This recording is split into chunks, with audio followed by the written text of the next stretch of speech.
Do the grace What's period up, thing. ladies and Wrong gentlemen person. of YouTube? I was watching Boogie. You know who Boogie 2988 is? No. No, you don't. Shame on you. You should know who he is. He's an amazing person. He's a wonderful individual. Live events. There you go. America. Oh, we're already live. Wow, this was the fastest grace period ever. Let me just give you the link, so and wait for some people to pop up. Let me go post it. Yeah, let me go post this up on Twitter as well. I've been abusing Twitter lately. I'm just such an abusive person. Oh, actually, can you post it on Facebook? And not Facebook, on Skype, on your Skype, and then I'll post it on my Skype. Yes. Tweet. End of the year. End of the 2014 show, and Leelah Alcorn debate. That actually reminds me, isn't it an Alcorn, like something different? Is it Alcorn? I thought it was Alcorn. Can you look up for me, please? Before, so I won't. Alcorn, like A-L, Al? then corn. What's it? Alcorn. A-L corn. Yes. C-O-R-N. Leelah Alcorn. So tweet that. And what's the name of the stream itself? Is it Alcorn? So spell it right in the beginning, right? Yes. Leelah, like Toranga Leelah. Ta-da-ta-da, Leelah. All right, let me just go ahead to profile, edit my profile. Merry Christmas. Wow, that's old. Join us in our live, controversial as always. Well, I haven't used that in a while, actually. Controversial show. This is the third year we're doing the show, by the way. Oh. It's quite exciting if you think about it. Leelah. Kind of like that name, too. Torangrira. Torangalila. That's from Futurama. Futurama, correct. All right, so a little more grace period, I suppose. That would never hurt. Yeah. We have sort of relatively... We have kind of big topics, but something that we can compress relatively easy in comparison to the rest of the things. Usually we have big topics that we spend hours upon. I think we're going to spend, not hours, but a healthy amount of time on this. Hopefully, at least. Hopefully. What do you, 5 more minutes? Maybe a few more people show up, and then we can do our usual stuff and let people join in the middle like, hey, did I miss anything? Jeez. Yeah, so the first thing is going to be 2014. So what do you think, Brendan, before we actually start talking about this stuff? 2014, do you think it was good for us or not? It's kind of a relative thing, but yeah, go ahead. Yeah. I definitely think it's a little bit relative since, well, I mean, we kind of went in thinking, hey, it's a new year. We're not going to have to worry about anything, and things still happened, but it was easier to get over them this year than it was last. Yeah, I think our motto that we came in 2014 was we don't give a schlitz about anything. Yeah. And then I think we held for 3 months, and then we gave schlitz about everything. No, not about everything, but about certain things. We definitely gave schlitz. We got dragged into a few things. Yeah. I'm actually looking for my old tweet where I actually tell the stats. We also got a few announcements. Like, I found a tweet that where we actually tell the stats about this year for trigrams, and it was a good, like, by numbers wise, it's our third best year. But you gotta understand that our first year was like 25,000 views. I keep on bringing up the first year because the first year is the year I'm most proud of. Because 2009, 2010, 25,000 views a year, starting with nothing, no friends to do machinima with. I think that's quite an accomplishment. And I think the number of subscribers we had the first year was 205. By the end of the year, right now people get that much like a week or a month at least. Like, we don't get even that right now, a month, but like upcoming channels get like 205 subscribers a month. I'm like, slap me, mommy. We need you. Come here. I actually been looking at Twitter a lot and whatnot, so I don't think it's gonna help us grow, but it's fun to update Twitter. A lot of behind the scenes stuff. So you know what? I guess we can start. People who gotta come in late, I mean, they see the thing. So welcome to the show. My name is Mikey. And I am Brandy. And this is the first MB show of 2015. Oh, I almost said 2014, and I was like, wait. Right? I actually thought about it. Wait, I'm gonna say 2015, right? Yes, say 2015. You're right. So yeah, this is the first show of 2015. We're gonna try to make it mellow, but we do have two big topics. One of it is 2014 in review, so we're gonna review our 2014 for you guys. We're gonna go through the list of 3 pages of films that we released. It's not too many in comparison to some other people, but you know us. We release quality over quantity, and I think our quality has been up this year. Wood. Wood. And we managed to bring a relatively forgotten series back to life too, so double wood. And, we finally made a solid team. Wood. So that's beyond some other things that happened this year. But, yeah, we're going to show you some Halo 5 beta gameplay in a little while. We just want to finish off the beginning, sort of explain what we're going to be doing. And we're also going to talk about Leelah. See, I have such a hard time saying Leelah because I know it's not Leelah in reality. But we're going to talk about Leelah Alcorn and the entire transgender debate that's going on around about, oh God, I can't believe I'm going to say this, her suicide or allegedly. Took you a while to get that one. Right? I had to force myself to say that. As you can see, I'm not. You can expect this is going to be a really lively debate. Brennan and I have talked for half an hour about this prior. Again, we're going to talk about this more later, but we're going to have sort of back and forth debate, Brennan and I. There'll be cursing involved and probably very heated arguments. Mm-hmm. So prepare for yourself. If you're really faint of heart or you have really strong opinions on the issue, maybe you should just go because you might not like what I'm going to say. And you probably will like what Brennan's going to say, but even then, again, we're playing off devil's advocate here, so somebody had to take the bad side, so I had to take the bad side. Not only because I like the bad side, because bad side is fun, but that's in the second half of the show. The first half of the show, we're gonna be talking. Hey, J80. In the first half of the show, I'm gonna talk about 2014 in review. Not a lot of machinima directors did this. The only person that I actually saw who did it properly was Alexo. Good job, Alexo. He's a very old machinima director, 18,000 subscribers. Honestly, very very honestly gotten subscribers, not you know what I'm talking about, Brandon. Mm-hmm. He didn't leech off of anybody, right? So he also did end of the year type of thing. He thanked everybody. We're gonna do it too, but we're also gonna go review our 2014 from our own perspective. We're gonna give you the stats. We're not gonna show you the analytics of YouTube just because it's kind of pain in the ass to show it through the live stream. We're gonna show you the videos we did. Wow, did you hear that accent? Oh, I don't know. All right, continue on. I'll be right back. All right, so we're gonna show you some Halo 5 gameplay, and it's not in 60 FPS because there's no point of streaming in 60 FPS on YouTube. It doesn't allow it. But once Brennan comes back, I'm gonna actually start the. Let me just lower the sound a bit. For now, just enjoy the gameplay. It's not too great. It's not too bad either. But you know how it works. It's just gameplay. Make sure to give us a like if you really like this. If you don't whatever. But yeah, 2014. I'm gonna say overall, I think the fact that we didn't release a lot of brand new content but re-release some really good old content probably was the best year we had in past 3 years. It's the best third year we had ever, so it's on rank 3 out of 5 of years that we've been on YouTube, which is not too bad. I actually tweeted an old stats a while back on Twitter, actually saying how much views we got for the year of 2014. What I'm going to do right now is actually look back and liked. Thank you, appreciated. Once again, just waiting for Brandy to come back so I can we can both contribute to the thing. But meanwhile, I'm actually gonna go and look through these stats, tell you exact stats of how many views and stuff we got this year. Nobody does that. None of the more modern machinima directors do it, and it's kind of understandable. They don't want to know people how well they do, how bad they do, even though most of them do really, really well. So let me just set it up for you guys. Give me a tick. Give me a tick. Oh, you're back already. Jeez. Yeah, sorry. I have to call for my cat since it's out in the very, very cold outside. Meow.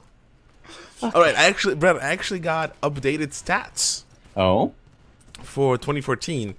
The other ones were a bit outdated. They were outdated by like few days, and apparently there was a significant change in some departments. So I decided to go ahead and change it back. Oh. But yeah, so yeah, the gameplay is already going on. I'm gonna go ahead and turn on the little side scroller for you guys to see the videos we released in 2014. And you know, the first video we released was Martyr, and that was completely and absolutely Brandon's project. Brandon was the one who was responsible for Martyr. It was a brother film to the weapon that I did personally. Like, Brandon voiced both of them, but if you actually notice it, there was a lot of differences, and there were really obvious differences too in the execution of the films. Mine was more gritty. Mine had a more varied environments. Like, it had a little story that Brandon doesn't necessarily have in terms of visuals, but Brandon's has more impactful story auditory.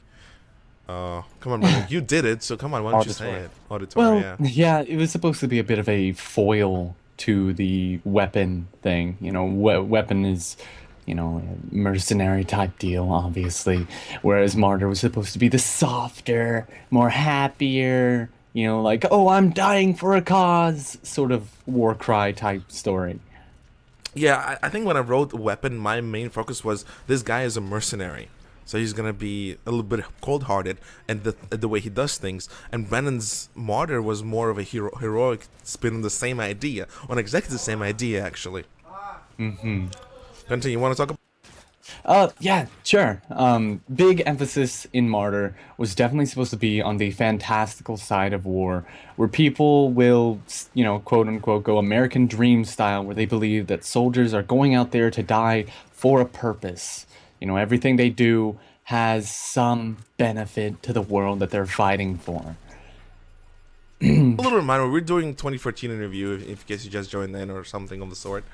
We're gonna go through everything we did this year. We're gonna go fast, but we're gonna focus on machinimas that we did more than on the other things. So, you know, Martyr was the first official machinima release. We got actually good response from that. We got about the same response as we got from the weapon. Even the weapon had a bit more oomph to it. Viewer based. Yeah. But I like both equally. You know, I enjoyed them. Plus, seeing Brennan doing machinima in such a long time at that point was kind of good. It's like, damn, finally pulling his own weight, motherfucker. Yeah. To move up a little bit, we have the T updater. It was my attempt on pretty much updating the updating the things going on with the machinimas, which was my work for one of the thing was for I was actually showing one of the other guys' episodes. And you know, as much as I like doing the T updater, it just didn't have the same oomph that M&B Show had. M&B Show has a little bit more of an audience at this point, and at that time M&B Show had a bit more of an audience. So when I actually released the T update, I was like, you know what, I'll do it this once, and then I'll see how people liked it. People didn't like it. So, you know, unlike our machinimas, when it comes to side projects, if something doesn't work with a side project, we drop it. With machinima, we never drop it. We actually finish our machinimas point on point. You know, we don't really screw on with that. You know, we also had our hiring for voice actors, money versus popularity. This was actually an M&B show, but we did not title it as M&B Show. So that was the first M&B show of 2014. The reason why we did not title it as M&B Show was because we actually wanted to emphasize the payment for the voice actors at the time, I believe, which was a new thing. And actually, that was a catalyst for us to pay the voice actors for our Space Marine machinima that we're doing right now. Unfortunately, it's not going to be released yet, which is sucky. But yeah, if you're actually interested in the money issue that the money details, not details, I should say, the money concept that we're talking about, you should really show the hiring voice actors, money versus popularity video. It's really, I think we covered a lot in that particular show, if memory serves me right. So the next one is actually Brandon's first attempt at stop motion animation, when he was like super duper about it. He's like, Mikey, I'm gonna do a freaking series with my Transformer robots. I'm like, do it. So he released an 11-second teaser. It had a huge ass response. I'm like, Brandon, good job. Pretty much Chili and Mr. Fraps was... Fraps? Flaps. Excuse me. Chili and Mr. Flap was our attempt at diversifying our content yet again, once again, from machinima to other mediums as well, without forgetting machinima. You know, this was pretty nice. I liked it. Unfortunately, Yeah. it never went anywhere because Brandon was like, I don't have enough figures, man. I need more figures. Let me buy more figures and I'll figure out. And then at some point, he's like, yeah, man, I'm doing it. And Brandon, what happened to it? It's a work in progress. It's still, let me tell you, year to, like, it's not year to a date, it was January 19th at the time, but a year from year ago, he said it's work in progress. It's still work in progress. A year later, a work in progress for a stop motion. The original Brandon. thing didn't quite peter out as much as I would have liked because of the way it was put together. Correct. All right, next one was Elite of War Chronicles, Prisoner of Choice. Finally, we brought something from Elites of War universe back. The reason was for the re-release of that particular piece was because we got a new voice actor for the role of Ghost. Yeah, this was one of my favorites. One of my favorite Chronicles. Again, this was the last Chronicles we did, I believe. Yes, or was it one man, one gun, one choice? No, I think Prisoner of Choice was the last one. No, wait. One bullet, one choice, one outcome was the last Chronicle we did. But I really like the Prisoner of Choice. It had a very ominous tone to it. One bullet. One bullet, yeah, one choice, one bullet, yeah. But that was it. It also got a good reception. I really like when people enjoy Elites of War stuff. Especially right now when we're releasing our prologues. I changed it from teasers to prologues. I'm having a blast with Elites of War. Like, I love the character that I'm portraying right now. The first official MNB show, right here. Let me just scale it up a little bit. Yeah, the first official MNB show, which was Jason Axelrod. We actually talked about Jason Axelrod, which was an old voice actor of ours. Let me just. Oh. I just want to scroll it a bit up so people will see on the stream. I think I just missed it. There you go. Jason Axelrod was an amazing voice actor. I think it was one of the most fun MNB shows we did. Got a decent reception, as always, around 300 views. Loved it. Again, in the background, you see Halo 5 gameplay. But Jason Axelrod was, like, my favorite voice actor ever. Again, Brandon lost a place to him. And I love to bring it up because it always puts some sting into his wound. Okay. Following that, we did Dino Cafe. Sneak peek, stop motion, Brandon. Oh my god, he actually did on February 2nd, like almost a month later, he actually did another little sneak peek, which never petered out. It was Dino Cafe, pretty much two dinosaurs in a cafe. Didn't peter out, but it got a decent reception. It was really fun. I really enjoyed this particular piece. Yeah, I wish there were more comments on the damn Right? things. Deluge! Oh my god, Deluge was one of my favorite machinimas back in the day. Obviously, this is... It means lots of rain, and you'll realize why. But this is one of the horror machinimas that I really enjoyed. Obviously, it was released by our own at this point, Alex Sparks. Had some nice CGI up for the time. It had a decent story. It had decent voice acting. It was a very decent machinima. I can't say good because he's better now. And if I call this good, then what he does right now is epic. But what he does right now is better than epic. It's awesome. I like awesome. Awesome is such a better word, I think. So yeah, this was a really well-received machinima. I mean, again, remember, we're not about views, but this was really good machinima for the time. Wolf Among Us Episode 2 walkthrough speaks for itself. Poor reception since it's a walkthrough. We did not decide to go through with it. Yeah. Terra 101 M&B show game night. Once again, a failed concept. We decided not to do it ever again. Grimmy's outtake, right? You know, it was not fun to play Terra at that time. At least not for people to see, because nobody cared. Grimmy outtakes. It was pretty much Brendan's outtakes of Grimlock's voice acting. Again, it did not really get a lot of attention because not everybody's a fan of Transformers, especially on our channel. So it was just like something we uploaded just for the shits and giggles. Now the next thing is the Monster Hunter series trailer, Halo 3 CGI machinima by Alex Sparks. We revitalized his old series because at some point when we quote unquote hired him for CGI, he became actually a partner of Trigrams, so he's part owner of our machinima channel, or a studio if you want to call it that. And I'm like, dude, we're gonna re-release your original series because it's fucking awesome and I loved it. I was so jealous of Monster Hunter at the time. You have no idea how jealous I was. And he said yes, and I was like yes. And the first thing I asked him to do, dude, just do a trailer for the entire series, please. He did the trailer for the entire series. Here it is. Good reception. People liked it. And that's how our official partnership with Valak began. And it grew into, obviously, a true partnership where he's part of our team permanently. A partnership. Yeah, at this time, Machinima Union Part 2. We did an M&B show on Machinima Union in 2013. And we did another one in 2014, which is like 6 months later. Something of the sort. We pretty much reviewed the Machinima Union, the direction of Machinima, likes and dislikes, Moolah for the films, which is another concept we talked about.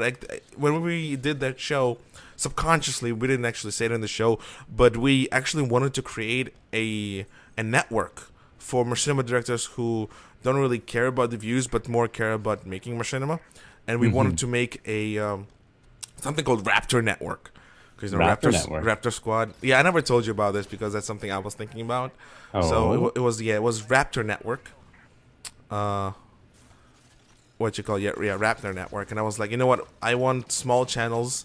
I want channels that I like and I like the content of, and I would like them to be part of the network. And I'm like, I'm gonna pay them for the network, for Machinima, for the views. We're gonna be a hub channel. Yeah, let's do it. And I decided at the last moment, you know what? If I'm gonna do that, I'm gonna have to cut down so much time from actually making Machinima. It's probably gonna be counterproductive. So I dropped that idea, and thus we just had the normal M&B show of Machinima Union and whatnot. Yeah. Next thing was the Deluge release. Great reception. 4,000 views. That's our subscriber base. People loved it. I love Deluge. Again, horror Machinima, kick ass. The previous one was actually a trailer. The Other Guy, season 2, episode 4. I think this continue on. Yeah, I think the Other Guy, season 2, episode 4 was pre-last episode we released of The Other Guys, or was it the last one? I think this was the last episode released in season 4 because I stopped making them and started focusing on other things. Brennan, you still there? You left. Yeah, I think Brennan left. He has to do something. He had to pick up the phone. So, yeah, I think The Other Guys, I love the series. Unfortunately, the original cast, besides me and Brendan, there were 2 more actors. When they departed our little collection, our little group, I really didn't feel like the series really had the place on the channel because, Brandon and I, sure, we probably could carry the series by ourselves with only 2 characters, but I just felt it was really rude of me to give to. I don't know how to explain this, but I really did not want to continue the series if these 2 guys are no longer part of our studio, and I just thought it was really disrespectful towards me and Brendan if we continue this without full group here. So I dropped it. Pretty much said, this was something that Machinima was something that Trigrams had to be completely part of, and it did not work out, so I dropped the series. I still have all the voice acting for 6 more episodes. Maybe I will release them as shits and giggles later on, but probably not. Yeah, Brent, I was talking about why I canceled The Other Guys. I can't say really canceled, but just did not do any more episodes. I said it was mostly to the part 2 because 2 other guys who were part of it, I actually thought were part of Machinima for a long time, of our Machinima group for a long time, and I just didn't feel right continuing it because they're not part of it any longer. Yeah. You want to share your feelings on that? I thought The Other Guys was I thought it was a fun idea. I thought it was pretty interesting at first, and I was actually a bit disappointed that it couldn't be continued. But with the way things were, we didn't really have much of a choice. Yeah. If these 2 guys would come back into the fold, would come back into our little Machinima group, I would probably have no problem just reburning the series and revitalizing it. But rekindling, thank you. Shut up. Smartass. But I just don't feel it's fair to me and Brendan to bring this series back without these 2 other guys. Ironically, these 2 other guys. So, yeah. Goodbye. Next one is CGI Lead and Monster Hunter, another M&B show. I think at that time we did M&B show This is the one and only MNB show when we had Valak on. Oh my god. The first and the last show where we had Valak on. Poop to the biggest degree. It was a fun show. We played what was the game? Warframe. You know, we talked about everything. We talked about Space Marine. We talked about Monster Hunter. We talked about Elites of War. We talked a lot about Machinima Union on all the websites. You know, at that time, Machinima Union was the big deal. And, you know, we got a good response for that with that MNB show. Usually MNB shows get good responses for us. Thank you for everybody who's watching MNB show right now and who's going to be watching it once it's done uploading to YouTube. We greatly appreciate it. It's a big deal. Like, we do this show because we see people coming back to it.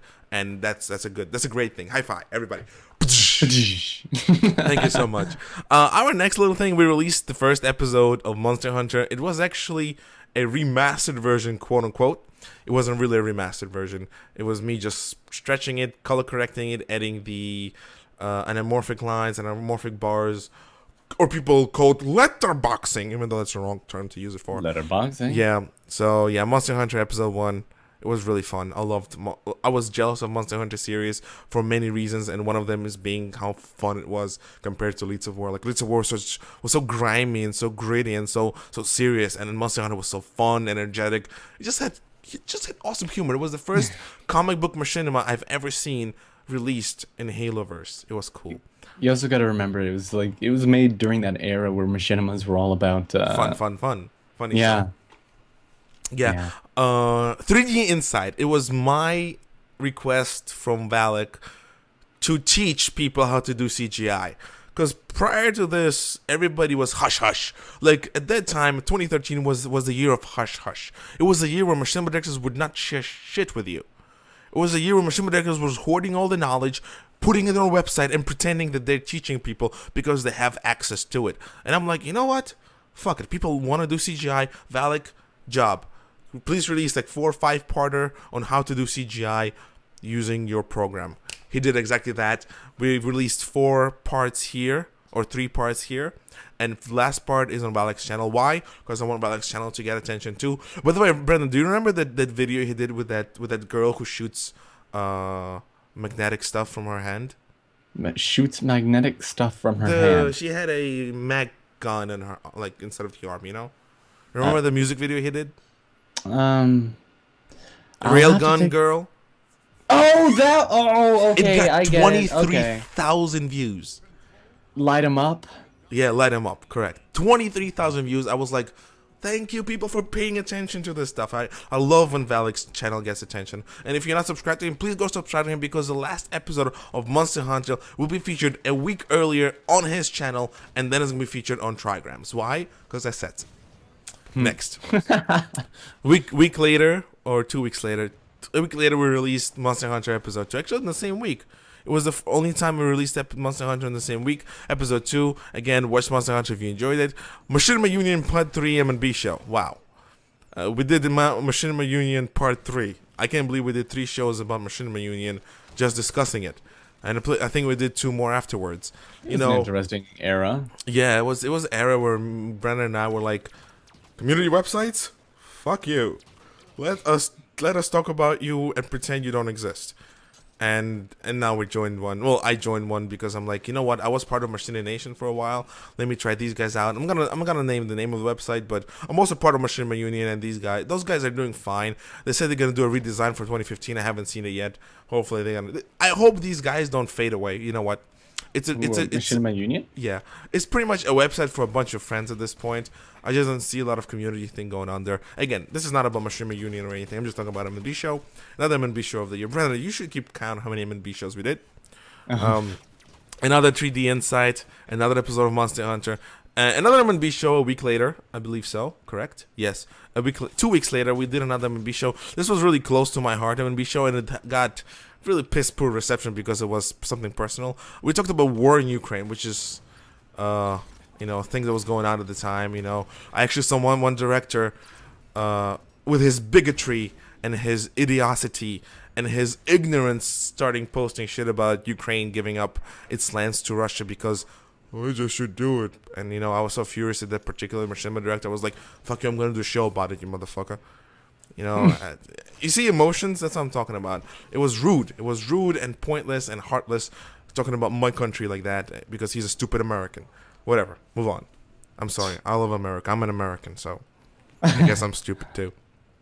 Yeah, war in Ukraine. We played cool game, but called Loadout. It was really fun.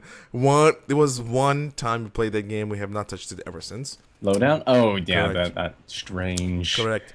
3D Insight CGI tutorials by Valak again. I can't actually move it up. Let me go ahead and just make it bigger, or let me go ahead and just lay out it a bit differently. That'll do. That'll Yeah. do. I'm trying. Wait up. Hold up. Top. Oh crap! That's too small. I have to make it bigger. I have to block. That's what she said. Why are you so mean, man? Oh, there you go. I just make. Crap. I don't know, I'm incredibly happy. My cat finally came in. Yay. Pussycat. That's a freaking dog barking outside. Yeah, so I just gotta show you a little bit up front. Yeah, do you hear the dog? Not really. Not really. Okay. How about now? Yes. Fucking dog. I hate when people walk their dogs at night. It's like, just let them pee during the day. So yeah, we did another 3D Insight, another episode of Monster Hunter. Titanfall Playday. That was a complete and total colossal failure. I think we streamed it. Possibly. Whatever it was. Yeah, we streamed it. I think we talked bullshit. We didn't talk much. So I even locked it. It's unlisted. Nobody can see it. It did get like 200 views or so, and I'm like, you know what? It's just pure gameplay. It was bullshit. Forget it. I was gonna say it's one of those things where it's just like, we didn't really get much. We also released Scale and Claw. Oh my god, everybody loves Scale and Claw. I haven't seen anybody who doesn't like Scale and Claw yet. Even people who are lore freaks loved Scale and Claw. Yeah, and the people who are lore freaks for Skyrim are worse than the canon idiots in for Halo. Halo. Yeah. and they loved Scale and Claw. I was so glad when we had an approval of a prick who likes canon for Skyrim. I was like, thank you. Good. It was chapter 4. We only released 2 chapters this last year for Scale and Claw. They all got great reception. Everybody loves Scale and Claw. I love Scale and Claw. Brandon loves Scale and Claw. Everybody loves Scale and Claw. It's just simple. Even if it destroys my voice every episode. Right. Elite War update. There was an M&B show. It got okay reception. It was fun to talk about Elite War and the direction it went. By the way, the show that we did for Elite War back then, complete bullshit because we completely changed direction for the Exile. Like Exile just came in right before the end of 2014. Brandy can animate. Brendan, I'm sorry. It got good reception, but I had to sort of... It was 6 seconds long, Brandon. And it was you moving your mouth via that cartoon face of yours. Remember? Yeah.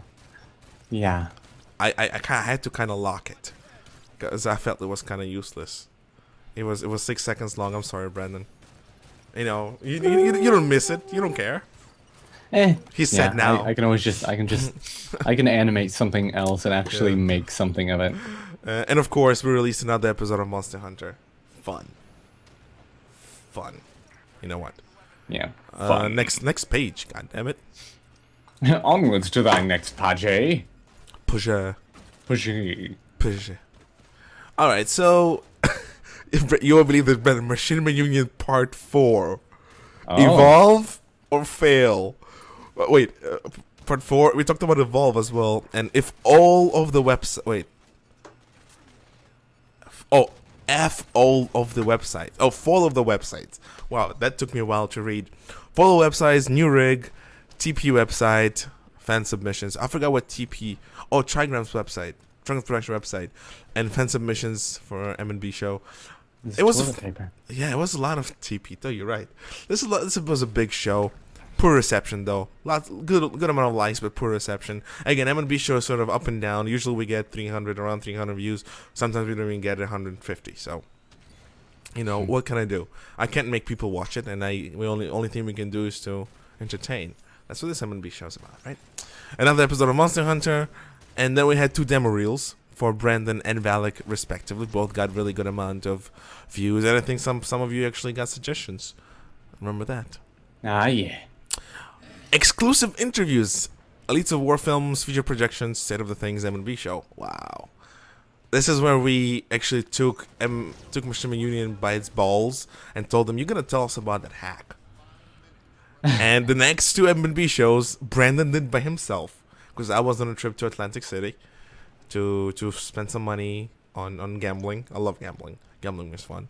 So I'm like, Brendan, I want you to spearhead the two shows. And he did quite successfully. Lots of likes and lots of dislikes. Machinima Evolve people were not happy. Machinima Evolve people were really pissed. Fun story. Again, we kind of talked about this, but at some point, Digital Virus, who was running the Machinima Evolve, actually pressured the Machinima Union guys to not give us the interviews. Which was quite funny, because I did not understand why not. But, I guess he had his reasons. Yeah. Then we come back with Monster Hunter Episode 7. Hackers identified. And by the way, guys, Brandon, you still have all the data, right? Yeah. We still know who did it. We know exactly who did it and the parties involved. Just a little flashback for you guys. Like, it's so funny because we completely don't care about this since the end of the entire ordeal. But the fact that we know who did it is just like, that's just fun. It's like, it's like playing with things. I think if we would release it right now, it wouldn't be as hurtful as it would have been if we released it then. But I think we gave our word. We will not release it unless more harassment ensues, and we haven't seen any more harassment. Yeah. So, I think it is interesting. During the whole process, it was like I censored myself so much whenever I would say things. Consciously, like, I don't want to say that. I can't say that, right? Yeah, like, it's just, I would purposely not say the names of anyone, and then everyone around me would actually say the names anyway, as if I was, like, only having half the info. And it's like, oh, so everybody already knows, okay. Yeah, it's like, everybody knows? Oh. Well, nobody actually went out to say it out loud, okay. So we're not going to say it either. Actually, we went to go ahead and do some more Space Marine behind-the-scenes forging. That map actually was used in the film. It was really cool. I really liked forging together. It was a pain in the ass, though. It was a pain in the ass. 3D Inside, another episode by Valak. Rise of the Spartans, Elites of War, Monster Hunter behind the scenes, films in the works, the questions. I think this was one of those shows where we just chilled out, played some Halo, I think, if memory serves me right, or maybe Titanfall. I don't remember what we played. It talked about Elites of War, Rise of the Spartans. It was really a chill show. Really good reception. Really fun reception, too. Trigram CGI showcase. Pretty much, we found out that we can do, like, poor man CGI using the Elements plugin for After Effects. I just toyed with it a little bit. Brennan and I both toyed. It was really fun. It was somewhat frustrating at times, but it wasn't, like, anything special. And the results are nice and pretty. Yeah, they're being used in our big film, Space Marine, and they look really good with lighting. It was pretty cool. Brandy's attempt to sound like a Transformer, surprisingly got a good reception too, Brandon. It's technically a demo reel. Yeah, for Starscream. What? No. Okay, Beware the Invasion. This was by far one of the best things Brennan released in 2014. It was hilarious. It was funny. It was retro. I think this was your best work in 2014, Brandon. Oh yes. It got extremely good reception. Yeah, it got extremely good reception. Good job, Brandon. Yeah. If you haven't seen it, go ahead and watch it because it's a really fun animation. It's not machinima or CGI. It's like pure animation. Really fun. Really fun. I would call it cut out animation, but it's done really well. It's done really well. Flash animation. Yeah. Star Wars, Machinima Direction Films, an update. Actually, this M&B show was all because of Star Wars being announced to be bought by Disney and my complete and total upsetness about it. And once again, it goes with all personal things. Whenever we discuss something personal, we don't get a lot of views for the show. So you know what? It was a really weak show, and I honestly thought it was a weak show after we did it as well. Literally after we ended the show and the broadcast, I'm like, Brendan, I just didn't feel this show. It was kind of meh. Unavoidable. Meh show. Yeah, it was kind of unavoidable. Brendan, could you take care of Grunty for me, okay? Yes, I is. So you take care of him, and I'll continue talking about the show. Yes. Later on today, we're going to be releasing another prologue, hopefully. So keep your eyes upon that. But for now, we're just going to continue with the show. Halo 5 Talks. That's another sort of M&B show, but it was more of After Effects tutorial. Did not get a lot of attention for that, but it was really nice to sort of help you guys out. You know? So it was pretty fun, I would say. It was pretty entertaining. I love doing Halo 5 Talks. And actually showing people how to do After Effects, how to use After Effects here and there was kind of entertaining. I really can't check the comments all that much because Brandon will be doing that most of the time because I'm actually trying to stream and show stuff. Yeah. So you check the comments, Brandon, while I'll do this stuff. Oh. Another episode of Monster Hunter and Elites of War Body Actor Squad. I think this is the first time when we used your new animation for our logo. Oh, yeah. It was pretty, like, Brandon worked on it for like 2 days. And then I'm like, Brendan, every time he would send me a piece, I was like, that's not good, Brendan. Just redo it. Like, I don't like this one. Do it again. And, you know, after I think third try, Brendan's like, I did it. I'm like, awesome. Winning. Epic. Cool. Yeah. Guns of Icarus gameplay was also not interesting to people. Got piss poor reception. Nobody cared about that show. I blame Brendan because he picked a very boring game. It's not a boring game. It's an extremely boring game. It's a very big game. Total Biscuit plays it. But it's boring. And he only played it because he promoted the game. He played it 3 times, all for promotions, just so you know. Yeah. Sell out.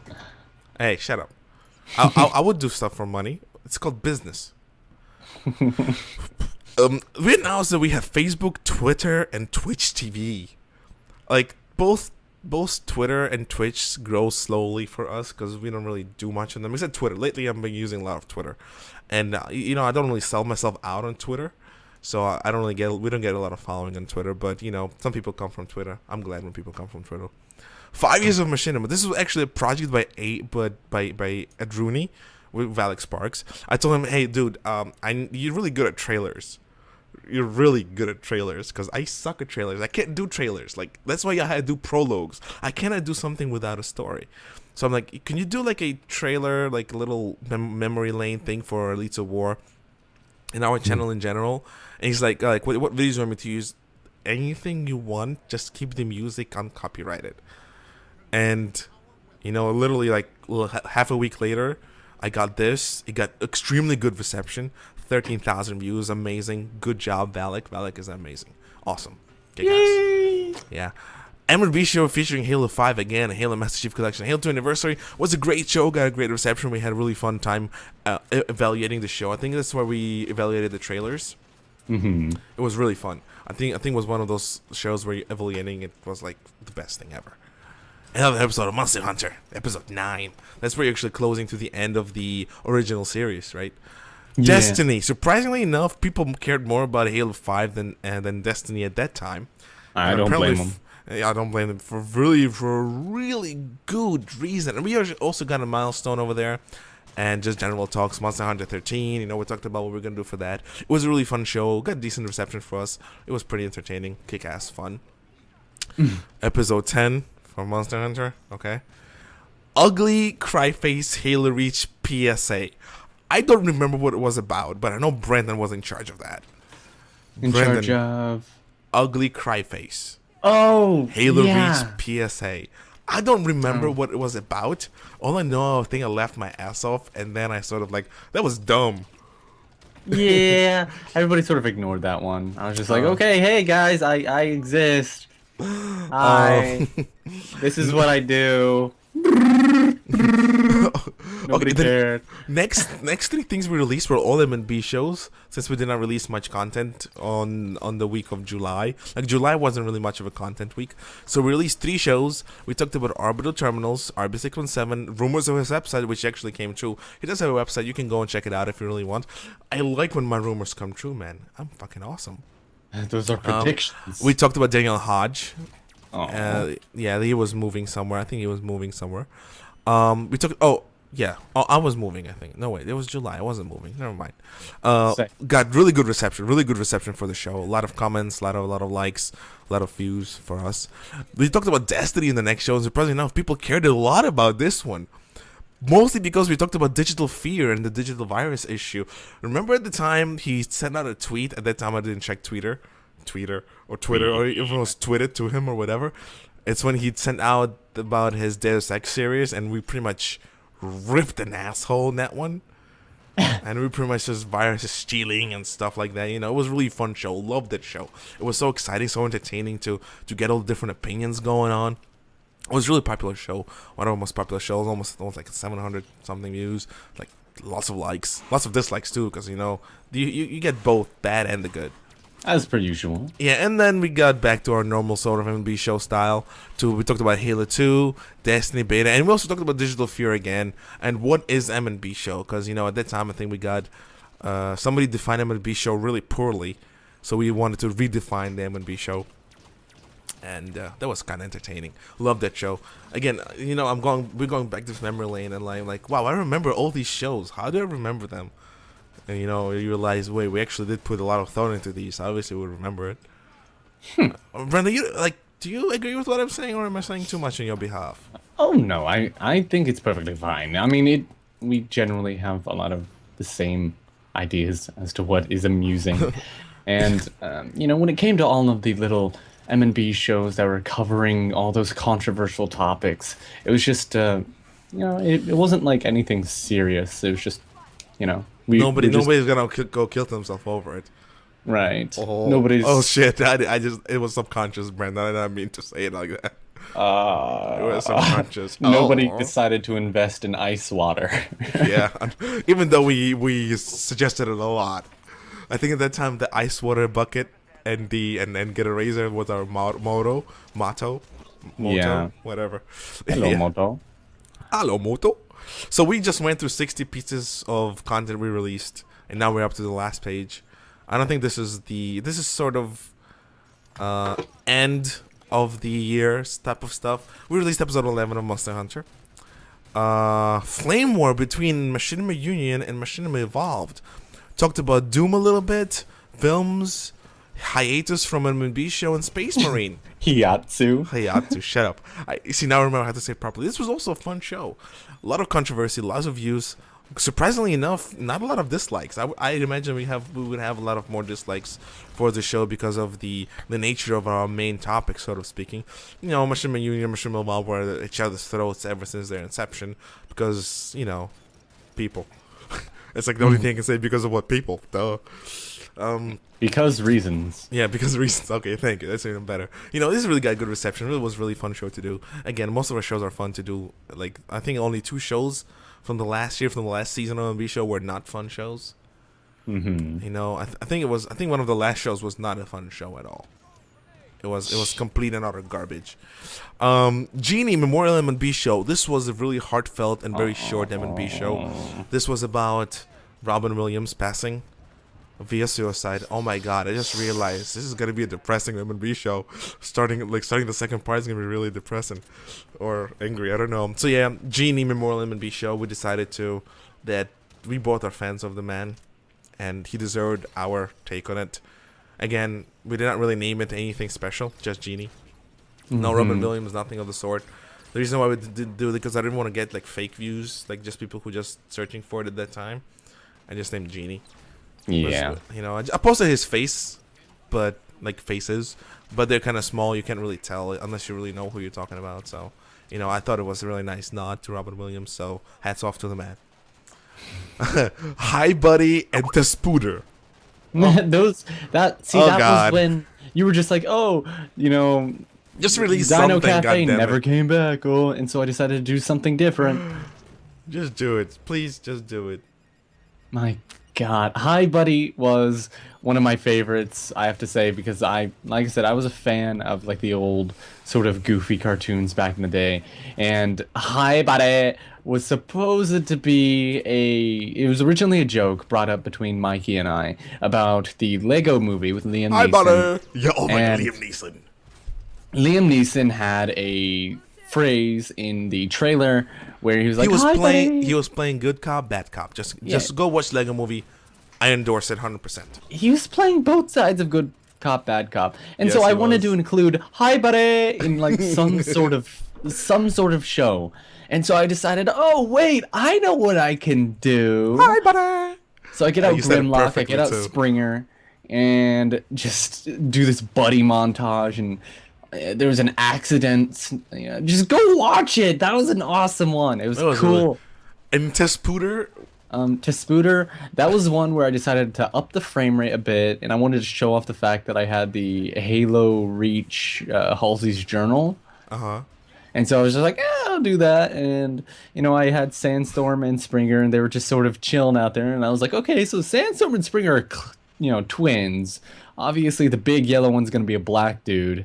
Springer's going to be white as white can possibly be. Like, he was, like, complete pasta colored at that point. He was even green. But, Tespooter was supposed to be a goofy one. I had a very, very furry glove. I That, remember. Yeah, it was so like, fun. I was like, that's a glove, god damn it. It's a it's glove. strange. It was a glove, but like it had no fingers, and I was like, "Oh, this thing can't be used for anything except for video gaming." That was It's so actually, stupid. That was actually for phones, by the way, at that time. Because the phones were touchscreen, they didn't make those gloves yet. Yeah, Timbuktu was fun. So yeah, next we went to M&B show. We won. Cost of next gen filming. Our studio. We've been showed off our studio. Again, we're going to go to personal stuff. Nobody gives a fuck. Because, people love the nastiness of the yeah. of the discussion. Meow. So that was it. It was cool. I liked it. I enjoyed it. It was fun. We showed off our new studio. I showed off my new set. I actually updated it since then, but you know what? We did the Destiny stream for that time as well. Level 1 to level 10. Wow, that was a long stream. 4.5 hours. Wow. Yeah. Holy mother fudge. Yeah. It got a decent reception, but at that time people realized Destiny was shit. And Brennan and I played through it and we realized it was shit the moment. I think I critiqued it from the first step. And I had a lot of problems with streaming Destiny at the time. But from the first step I critiqued Destiny so much. I was like, oh my god, 30 FPS, crap. 30 FPS, it's garbage. Destiny stream testing our new M&B show. This is when Wolfie appeared first. It was really not popular stream. I only streamed it for half an hour. It was really poor stream. It was fluid, but I did not like it. Last episode of the old Monster Hunter series was released as well. Destiny review. We got actually a decent amount of people watching that. People agreed with what we were saying a lot. It was a really fun show too. Yearly projections as well. We were already looking towards the end of the year. It was September. Do you want to build again a short by Brandy? No more cinema, but just stop motion shorts. Got good reception, really good reception. Yeah, It was really they fun. seem to all get decent receptions. They don't get Yeah. any freaking comments at all, but like decent reception. Oh my god, Renegade, man. Oh my god, that was so much fun to do because nobody I've had people telling me that this is by far the best looking Destiny machinima they Yeah. have seen yet. And I've been looking around. I have not seen a better representation of Destiny. Yeah. Well, it's kind of hard to. I mean, what with the whole HUD in the way and everything. And, remember people were still holding out a hope, a very shallow hope that you'd be able to get that camera that's in the game. Yeah, I heard you mention it a few times. Yeah, people were still hoping for that, and there's no word of that whatsoever in any of the DLC. Correct. So, but yeah, it was really fun to make. Got awesome reception on that as well. People loved it. Awesome. 50th M&B show. Yes. This was one of the shows which I had a lot of fun with because we had big directors versus small directors. Pretty much it was a time where small directors became cocky little bitches, cocky little bastards, and they thought that they were owed a lot of attention by the bigger directions, by the bigger directors. So, Yeah, that was an interesting period. plus it was the 50th show, and we announced we were going to give away a patch. And after we released the Monster Hunter CGI trailer, teaser for episode 13, which is nothing compared to the finished product, we released our patch, and we gave away patches. And we're going to do another patch giveaway pretty soon, the moment when the holiday season passes, so we can replenish our coffers. I like the way that sounds. Coffers. Yes. We uploaded M&B show actually. It got half amount of views, but it was a really good rate M&B show. Reason why, for some reason, it did not stick, so I had to re-upload it. Stick, as in. We had to delete it because I think it was copyrighted music there. Mm. Or something. Something happened to the show. Something happened to it. Oh, it's when I remember. Remember the issue where half of there was a glitch with YouTube where we could not monetize or upload videos for a little while because they had a glitch in their system. Ah, And that glitch yes. was because of this bullshit. So I deleted the original show. It got like 200 views. I deleted the original show and we uploaded it again and got a decent amount of views again. So it was really good to see the people rewatched it for the fun of it, or just to give us the views, or just to give us a likes. It got a decent amount of likes, so thank you for that. Brandy's heartfelt thank you was really fun to do. Which, Brandy's tribute to you all, or? Yeah. And I got, like, no recognition at all. Yeah, I was like, oh, fuck you, Brandon. Why are you so sappy? Making a show, step-by-step process. Got a decent amount of views, but again, since nobody really cares about making a show, nobody really cares about making a show. That's sad. We did not get a lot of views for that, but again, not for views, but it was really fun to explain people the process of us making a show. Yeah. I think it was entertaining more than anything. 2 hours long. It was fun. I think we played Destiny. I don't remember. Scale and Claw, Book 1, Chapter 5. The last chapter to be released in 2014. Very good amount of attention. Lots of likes. You know, people love Scale and Claw. We already talked about it. Yeah, everybody loves it. We did the little teaser for Space Marine. Tested 60 FPS for YouTube. This was around November. This is when they officially released it. Works magic wonders. So people who want to do 60 FPS gaming, or if you want to do 60 FPS machinima, go for it. YouTube is really good with that. Did some Trigrams machinima update. Was fun. Was not too bad. Mm-hmm. It was entertaining. Halo 2 Anniversary lowering weapons tutorial. The first ones on YouTube to show it. I know that for a fact. The first ones on the YouTube to show it. How to lower weapons. Got 11,000 views. Epic. I was like, wow, so many views. And then Arbiter asked my permission to upload his own version, which I completely didn't see. And Venom was like, sure. So actually, Arbiter's version is after my version. And then after Arbiter's version, there was like John, and then Zerasek and Isaiah, like everybody else, like after us, did it. And all because two directors refused to share how to lower the weapons online. And I was like, I'm fed up with this shit. I found out how to do it on my own.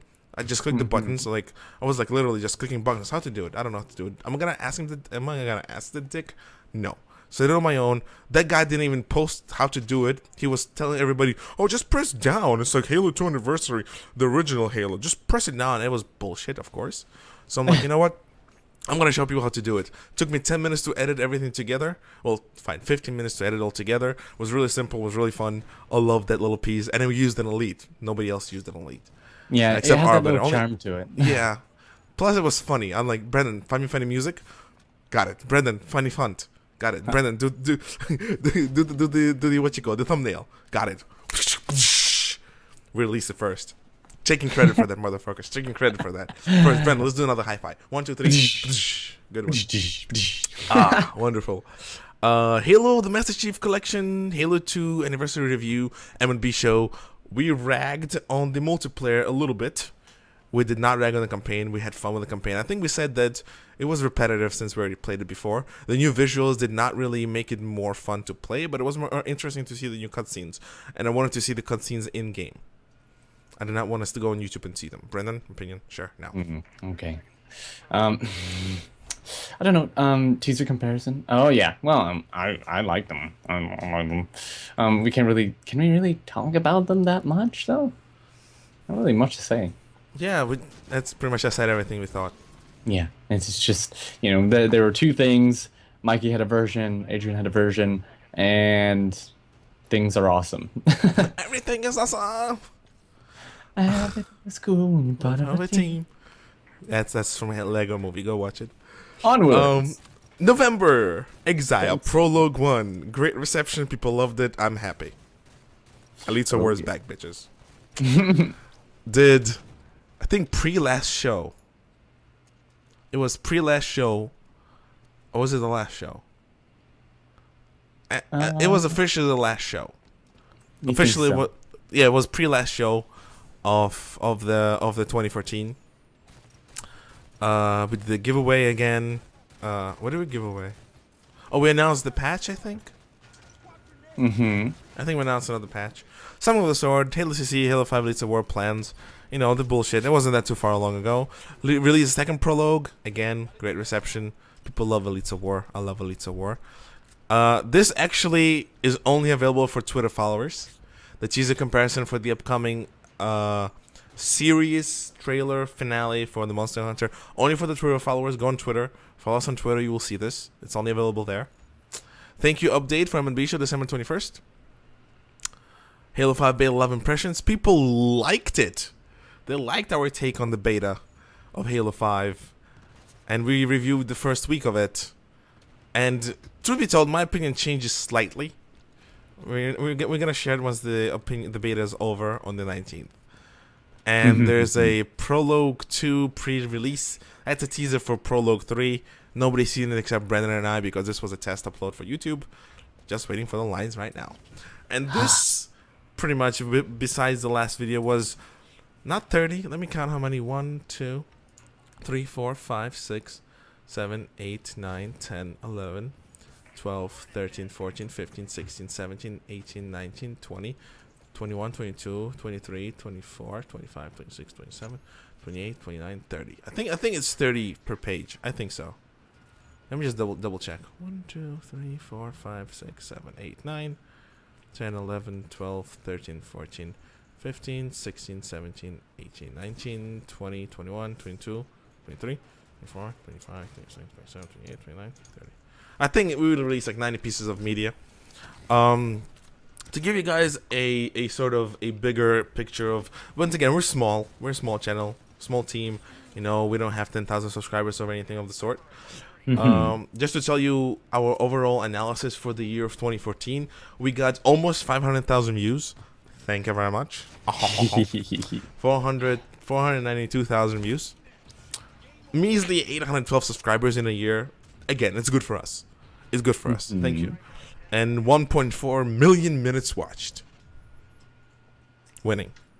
Yes. Considering we released like 10 things that were like less than a minute long. Well, we had like 100,000, like 1,000% more likes than dislikes. Almost 6,000 comments. Again, we don't get a lot of comments, but you know, a bit less shares than last year, and overall, again, Elites of War still peaking at the highest view count number. Yeah, it was extremely entertaining. We would like to say that we're going to be doing a loot crate thing starting this month.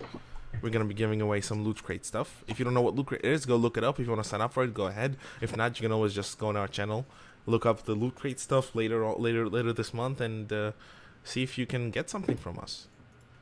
Because that's how it works. Let me just go ahead and restart this gameplay stuff. That's pretty much 2014 review. But if we were to give sort of like a general opinion on it, I really like this year. Yeah, I mean, it was pretty interesting. Yes. It definitely makes me want to go out and make more of the stop motions, because people seem to like those. Yeah, I like those.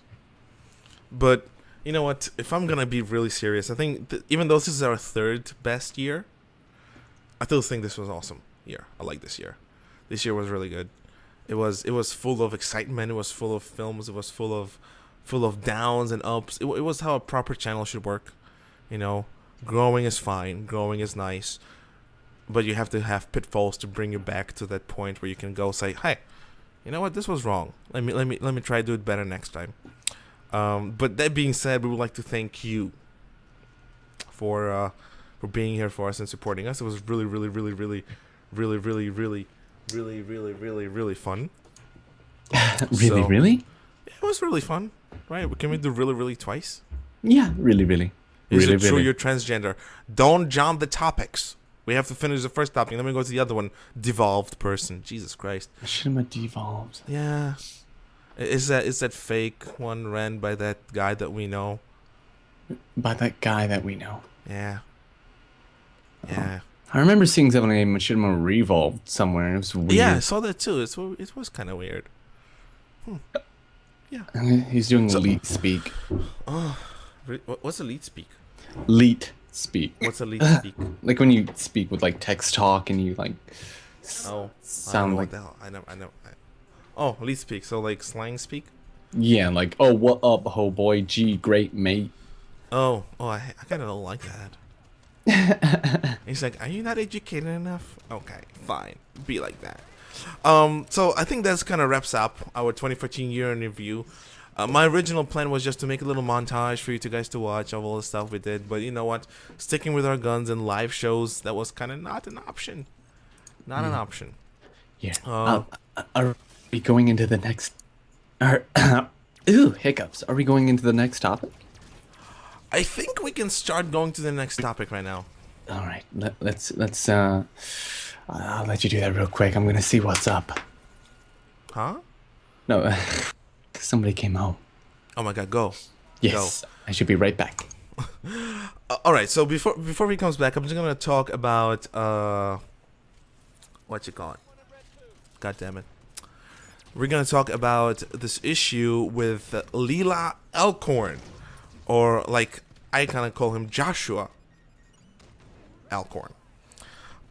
Pretty much, if you're not really familiar with that, go Google it right now so you can actually get the story going, because you kind of need to know the background of what we're gonna be talking about, because it's relatively recent. I think it happened the 28th of December, so it was right after Christmas and right before the New Year, so right in that holiday spirit. The general idea is that this sort of what you call it. God damn it, where was I? Yeah, it was this issue about gender, and it ended up in suicide with a lot of factors that sort of contributed to the entire thing. The reason why we're covering it because I have a really strong opinion on the matter. I really have strong opinion on the matter. I just wanted to cover it. I thought you guys wanted to talk about it because we know some friends, we know some people, we have some friends who sort of fit this profile. And I really would like to take their take on it once they watch the show, or just talk to them about it later on. But, we'll see. Maybe they're going to watch the show and actually respond to that. That being said, once Brandon comes back, we're going to sort of do light and dark take on the matter. Foul language. Oh, you're back. I was just saying the foul language might be involved. And of the like. Because what? You have one opinion, I have another? Well, for the sake of the argument. Yeah. Okay. Oh, you good? Yeah, I'm good. You snorted your cocoa? Oh, what? You heard that song? Baking soda. I got baking soda. Whoop whoop. Go to get the cocoa. Yeah. Oh my god, that was so freaking funny. I actually was watching a StarCraft streamer when I actually heard that song. I was like, that's a thing? People actually like that? People actually sing that? People like rap. I mean, it's not much of a. But I think they're Dominican. I think the guys who are singing it is actually Dominicans. Dominican Republic. Yeah, so I actually gave a background story. I'm gonna give a more detailed background story now. So this was a transgender teen. He was 17 years old. He changed his name, unofficial, of course. This, but the way he wanted to be called, from Joshua Alcorn to Leelah Alcorn. At which point he did. What was it? Was it a Reddit post, or was it what website was it on? I don't know. It looked like Tumblr. Or something. Yeah. He posted whatever. I'm gonna say he because that's what I believe. He posted a suicide note on Tumblr with the delay. Then he left his house 4 miles away from what you call it. He left his house 4 miles away and threw himself onto a semi truck to get squashed. Squish. Yeah, squished. And I listened to this guy. His name is Amazing Atheist. If you're an atheist, I suppose, and you want to be amazed, just go to his channel. He has some really nice rhetoric. He's a sort of political analyst. He's a fat ass, and he talks. He's fat. What does that have to do with anything? I don't know. And he talks a lot about these sort of issues, social issues, if you want to call that, right? Yeah. And that's how I found out about this story, because I really did not know about it beforehand, and I listened to his rhetoric, and while I agree with him on some things when he spews out his anti-government, anti-American, anti-God thing, You know, I mostly agree with him on this stuff, but this really kind of hooked me to a point where I'm like, no, what the hell are What you does talking that about? symbolize? That was like, I disagree. That's what this symbolized. I'm like, you're defending this little shite? As you can see, I already what you call it. I already sort of what you call it in the character. I'm sorry, he's dead. Every single media outlet so far that I saw refers to him as a she. Obviously, it's to sort of not get too much heat from them LGB, lesbian, gay, chi, transgender. What the other one? LGBTQ. Is it Q? Lesbian, gay, Transsexual. transvestite. Wait, LGB. Yeah, lesbian, gay, bisexual, transsexual, and the Q stands for queer. Is it I Q? really understand. I don't think it's Q. It's LGBTQ. LGBT something. It's LGBT something. I forgot what it is. I'm sorry. I don't know Again, why queer is in there though. I don't like queer. Queer is actually an insult. But that being said, whatever. Well, it means weird. Yeah, they don't want the wrath of that particular group of people, so they refer to him as a she. To me, it's a he. We will talk about this why. So he pretty much went and killed himself, and in his note, he blamed religion, God, his parents, everybody but himself. Pretty much that's who he blamed. Everybody but himself. And I actually read the note, and I read a few articles about that, and I was like, oh, should we talk about our religious views, Brandon? Just overall. You know, I know what you are, but I just want you to tell it, so it won't look like I'm talking for you. So Okay. we're just gonna just slightly cover what we believe in. Brandon, go for it. Okay. Well, my sort of viewpoint is, I'm atheist. I don't really. Agnostic atheist. Wait. Well, Is agnostic is it means exclusive or is it together? Uh, it it's a very weird sort of blur in between those because agnostic means you don't believe in it per se, but you think maybe there might be something. I'll just keep an open mind. And I just I'm very very like if there's a scale sliding between agnostic and atheist, I'd be closer to just straight atheist. Fuck God, hell yeah. I'm in the same corner as this fella right here. Remember, if you guys are sort of really political about this stuff, or you're just not comfortable discussing this, you can leave. We're just discussing it because it's part of our show. We just wanted something spicy. But yeah, I don't really believe in a bearded man in the sky. I want to believe in something that's called heaven. Kind of do, but not really. I would like to see my grandmother and would like to see my dog, but I prefer just to be eaten by worms. Wow, that sounded really mean. But yeah, like we do not believe in God, and as far as I'm concerned, my religion was never pushed down my throat. I was never forced to believe in this stuff. My parents sort of believe it. But sort of. We're not a religious family by any means. My parents go to the church once in a while. I don't go there at all. I think I'm gonna burn if I go inside. I went to church with my friend. He was a Catholic, and the reason I went there, I was really curious how Catholics do their praise. I know how the Russian Orthodox does the praise. I know how normal Christians do the praise. I was curious how Orthodox does the praise. I was like, wow, that's really cool. I got to eat a cracker and drink something. Free food? God damn, yeah. Free booze? Free, the guy was really, really excited. So yeah, I went there and I kind of talked about that with my friend. Really enjoyed the experience. Again, nothing against religion, but I don't believe in a bearded man in the sky. And one of the things that really irked me about this particular issue, let's just put away aside that he wants to be a girl. Let's put aside that he's only 17 years old. He's a snot-nosed kid who doesn't know no shit. I have like oh my God, I'm old compared to him. Brendan is close to his age, right? We're like yeah, Brendan's gonna talk to people right now, but I'm yeah, you're closer to his age, right?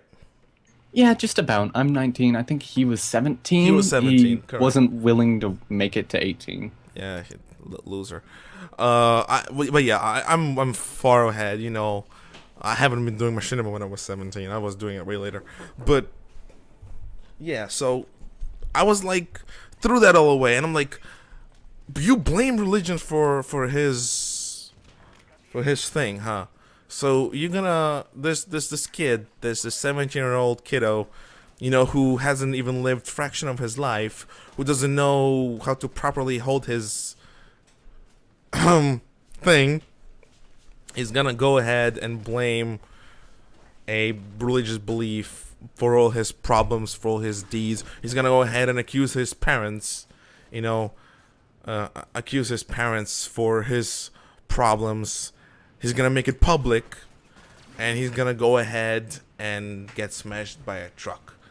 To me, that doesn't sound like somebody who has a lot of brains in his head. Remember, I did say I'm gonna be extremely, what you call it? You're going to be Extremely brutal. Yeah. Yeah. And you're gonna be extremely non-brutal, but I think I'll be more brutal now that I'm saying that. Brutalard. I look at suicide extremely viciously and extremely nasty. To me, suicide is the ultimate show of cowardice and garbage. I don't know. I can't be delicate about this, but suicide, if it's not a mercy killing, and if it's not a suicide by force. I was gonna say, wait, suicide by force. How does that work? That's when suicide by force is when somebody points a gun at you and he tells you to shoot yourself. That's suicide by force. Wait. Somebody's pointing a gun at you, but they don't want to kill you. They don't want to kill you, but they give you some sort of a weapon to kill yourself with, be it a poison pill, or some sort of a needle or something to kill yourself with. That's called suicide by force. Like, do it or I'll do it. Okay. Yeah, pretty much. Well, it's kind of odd, but instances are known. Eat this pill or I'll kill you, and people know that pill is pretty much some. If you ever seen Sherlock, first episode of Sherlock ever, suicide by force. That's when people are forced to take a pill. That's pretty much what suicide by force is. But I look down on people who commit suicide with vicious atrocity. I don't really look at those people as people worth saving gracefully. Like I don't think they should be really remembered by an entire world. I think family is good enough for them. They really shouldn't be broadcasted as such. Granted, that being said, Robin Williams, I much rather know about that than not. But again, we're comparing Robin Williams, a man who touched the world in many ways, a man who was part of the world for so many years, a man who brought joy and wonderfulness and excitement. We're comparing to the 17-year-old snot-nosed kid. And we're giving him just as much media attention as you would give to Robin Williams. There's some sort of a gap I'm missing here. Why? Why are we giving this kid as much attention as we give Robin Williams? Why does he deserve it? Why does he deserve it? So, yeah, Brandon, go for it. I don't know. I mean, I can't really defend that part when you compare him to, say, Robin Williams. Though, I suppose in this day and age, when most of the children are, being brought up by sort of incompetent parents, it's a lot more, how would you say, you can, how do you say it, when you can make yourself feel similar to that situation, more relatable, there we go. Yeah, it's more relatable to all these troubled teenagers on Tumblr and 4chan to look at a transsexual kid who, ended up offing himself than it is for us to pay attention to Robin Williams when most of the kids on 4chan are, kids. They haven't watched any of the Disney films. They haven't had a childhood fueled by Robin Williams. Yeah. So, I mean, I think it's just like, it's technically a way of just being closer to the audience for our poor Alcorn. Yeah, poor. I don't think he's poor. I think he's stupid. See, that's where it comes again. I'm gonna bring up age a lot because I'm above that age. I don't have anybody of that age around me anymore. We grew out of that age. We're into our adulthood. So, not since I turned 18. So my question would be, well, not so much question, but how can you like this entire broadcasting it to the world that you're 17, you're gender confused. Okay, let's get that. You're gender confused. You're 17. You don't know anything about the world except your little hometown. You obviously do not like your parents because they're religious, and can you really blame parents for being religious? There's nothing wrong for being a religious individual. Oh, no, definitely not. There's nothing wrong with being religious. It's just like how, there's nothing wrong with being vegetarian, it's just a certain life choice. Meat is good. Well, apparently God is good too. So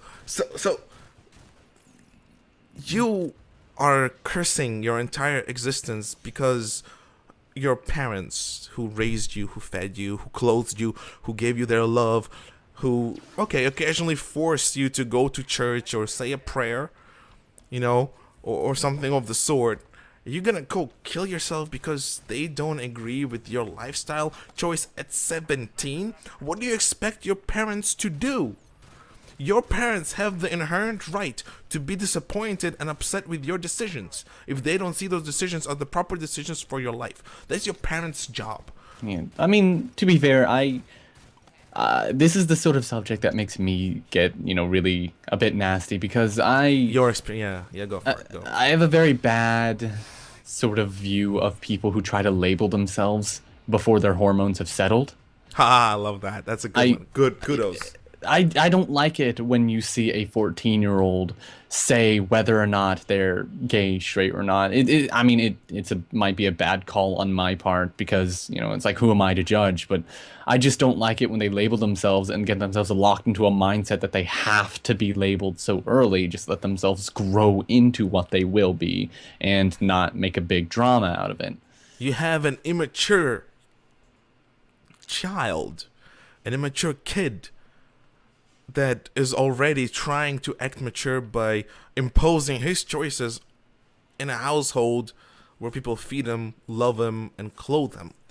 And with the moment when his parents say, I don't agree with your choice, even if it's a religious choice, even if it's based on religion. Again, there's nothing wrong with being religious, and there's nothing wrong to teaching your children about religion either. And even if you follow that little fat book that tells you the rules, you have to respect your parents enough to tell them to work this out with them and not create tantrums. Because I guarantee you, this kid was creating tantrums. Guarantee at 17 tantrums, this kid definitely, because of his so-called "I'm a girl" type of bullshit, hysteria. Yeah. I think I said it before, but it's a first world problem kind of deal. I like that. Yeah, it's a first. 50 years ago, this would never come up. Yeah. Brendan brought up a really good point when we discussed it privately over Skype. There were no technologies that will allow you to become a girl 50 years ago. And right now, these people, again, I'm not trying to be mean, but I don't know how to describe them. These transgender people, these individuals, they're making a social issue out of it. A social issue out of it. It's not a social issue, it's a private issue, first of all. It's a private issue between the parent and the child. And the fact that this creep, I don't know how else to call him otherwise, this creep wanted to broadcast his own problems live so the entire world could see how poorly he's being treated, which I guarantee you, the shit he tell about his parents is a lie. And this psychiatrist, the Christian psychiatrist that he sent him to, he was just in one ear, out the other, because he did not want to take the treatments. He didn't want to understand what the psychiatrist wanted to tell him. He was not ready for a psychologist at all. He was immature even for his 17 years of age, because any rational 17-year-old would not losing this life over this. We're not talking about a girl who's been bullied and told go kill yourself over and over again online. We're not talking about an overweight kid who's been made fun of for most of his life online, in school, in the player. We're not talking about these people. We're talking about a person whose parents do not agree with his lifestyle. His lifestyle, like, he has no right to even have yet, because he's not even adult enough to make these decisions. He's not even proper age of 18. He can't even drink booze or smoke cigarettes. No, 16, right? Smoke cigarettes? I think it's 16. No, you have to be 18 to smoke. You have to be 18 to smoke? Well, I think different states have different rules. But he's not even old enough to do that. And yet he's imposing this drastic change onto his parents. How would parents have to react? I'm sorry, what this religious couple has to say? Good job, daughter. Good job. You're such a good daughter. Of course, no. They're gonna object to it. They will Yeah. object to it. I mean, it is a natural reaction, I'd say, because it's just like, dude, you're not even out of high school yet. What do you know about your body yet? Nah. Nothing. Like, he didn't actually seem to say that he was, well, I mean, I guess he did say he wanted to find a man that would love him, or her, or, It. well, I'm not He, going to say she. it because it's not a robot. It's rude. but Yeah, it's rude. I'll just say Alcorn. Alcorn. Alcorn. Yeah, Alcorn. Well, that's his last name. Her Yeah. last. His Whatever. last name. It's a last But name. last name. It's the Yeah. last name. I'll use the last name because we're British now and we refer to each other by our British? last names. Hello, But Chopper Loco. I mean, if I had a child like Alcorn, I probably would have said, "Hey, how about you wait a bit until you're settled, until you know." And Alcorn had mentioned that once you get to a certain age, it's harder to do the transition from male to female. Yet. And once again, I have seen people who are 30, 40 years old go under the process. And sure, it took longer, but at least it's possible. Not to mention it involves so much money to go through the entire transformation. That's an entire difference. We're gonna talk about this as well, but that's the thing. It's like, what does he expect to do? Okay, so he knows his parents will not approve of that, right? Z. What is Oh. Z? Nice, nice. She, he, Z. Like, he knows his parents will not approve of that, right? He knows that his parents are religious. He knows that being a, I forgot what's the term for it, heteros. Being, what was he again? He was originally a No, the term. the pronouns. I call him Alcorn. No, not heterosexual, not homosexual. What was it? Transsexual. Transsexual? Yeah. Okay. So he knows that transsexuality is still a debated topic within normal world. Let's just say that within the world, it's still a very heated topic. He knows that he lives in a small town where most of the people are going to be conservative. He knows this. He knows all these things. He's not an idiot. I guarantee you. He's not. He knows all these things. Yet, through all of these obstacles, all of these obvious setbacks, all of these things that will hold him back, he refuses to wait until he's of age where he can make his own decisions. Instead, what does he do? He creates a scene. His parents take him to where? To a psychologist. He, of course, believes it's a Christian psychologist because psychologist is also religious. Okay. But all psychologists have to follow code of conduct. They all have to be certified. So, religious or not, still a certified psychologist. He doesn't listen to psychologists, even if psychologists, I guarantee you, psychologists are very sensitive on the topic. That makes me Doesn't wonder listen if to them. Dr. Phil is. No, he's not. He's not licensed. He's not licensed. He's a game show at this point. He's not allowed to teach. That's from what I heard. Not teach, but to practice. Like, he knows that there's so many things in his way, yet scene after scene he gets all depressed. After the depression, what happens? He writes a note. After the note, he goes, creates trauma for his parents, creates trauma for the truck driver, creates trauma for the school, creates national news by being a martyr. And that's what he is. That's all he is. He's a martyr. He's just gonna be remembered as a martyr. And what do we have left with? Broken hearts, broken psyches, a dead kid, instead of a healthy 17-year-old boy who would have waited 4 more years, taken life by other horns, and then the entire gender thing, still with his entire life ahead. No, we had a tantrum. Wait, what do you guys think about parents who convince their 12-year-old kids that they're transgender? Oh, wait, I know what he's talking about. Yeah, that's another thing. That's part of raising, and I'm gonna talk about that as well. Shall I? What? Like the parents who do the convincing like that. Like, Either way, right? Either one way or the other.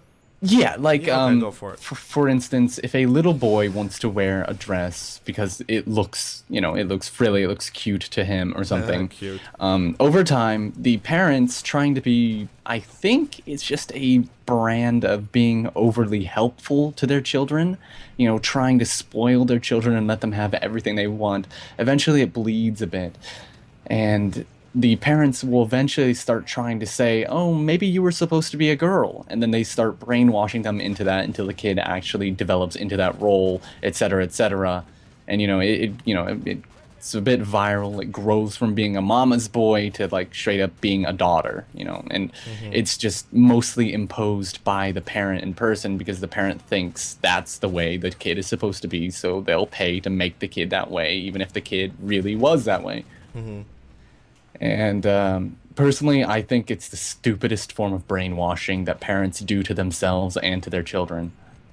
Most of them children. Oh, And yes, you might think that these parents are also conservative, right? The religious that the conservative. child conservative. No, I Like would say they're like what do you liberal is the Democrat side, right? no, these guys were conservative since they hold the religion. Religion is the place to do. That's what conservatives do. I don't know. I'm talking from religious standpoint, man. Okay, yeah. Just whenever I see somebody try to convince their own kid what gender they're supposed to be, it's none of the parents' business what gender it is. Hmm. I mean, it's strange. When a kid displays characteristics of one gender, even though they are of a different sex, then when the parents try to be overly helpful, that's when I think they need to draw that line. And, it's just another thing where the kid needs to grow into the role first. You can't have anybody, you can't have the kid, you can't have the parent, you can't have anybody else tell that kid what, reproductive organ they should rightfully have. See, I'm gonna disagree with that. You know, I'm gonna disagree with that. Well, I mean, it's one thing. Like if a kid already has that organ, of course, this is a Then case what else are where you the gonna kid. talk about, man?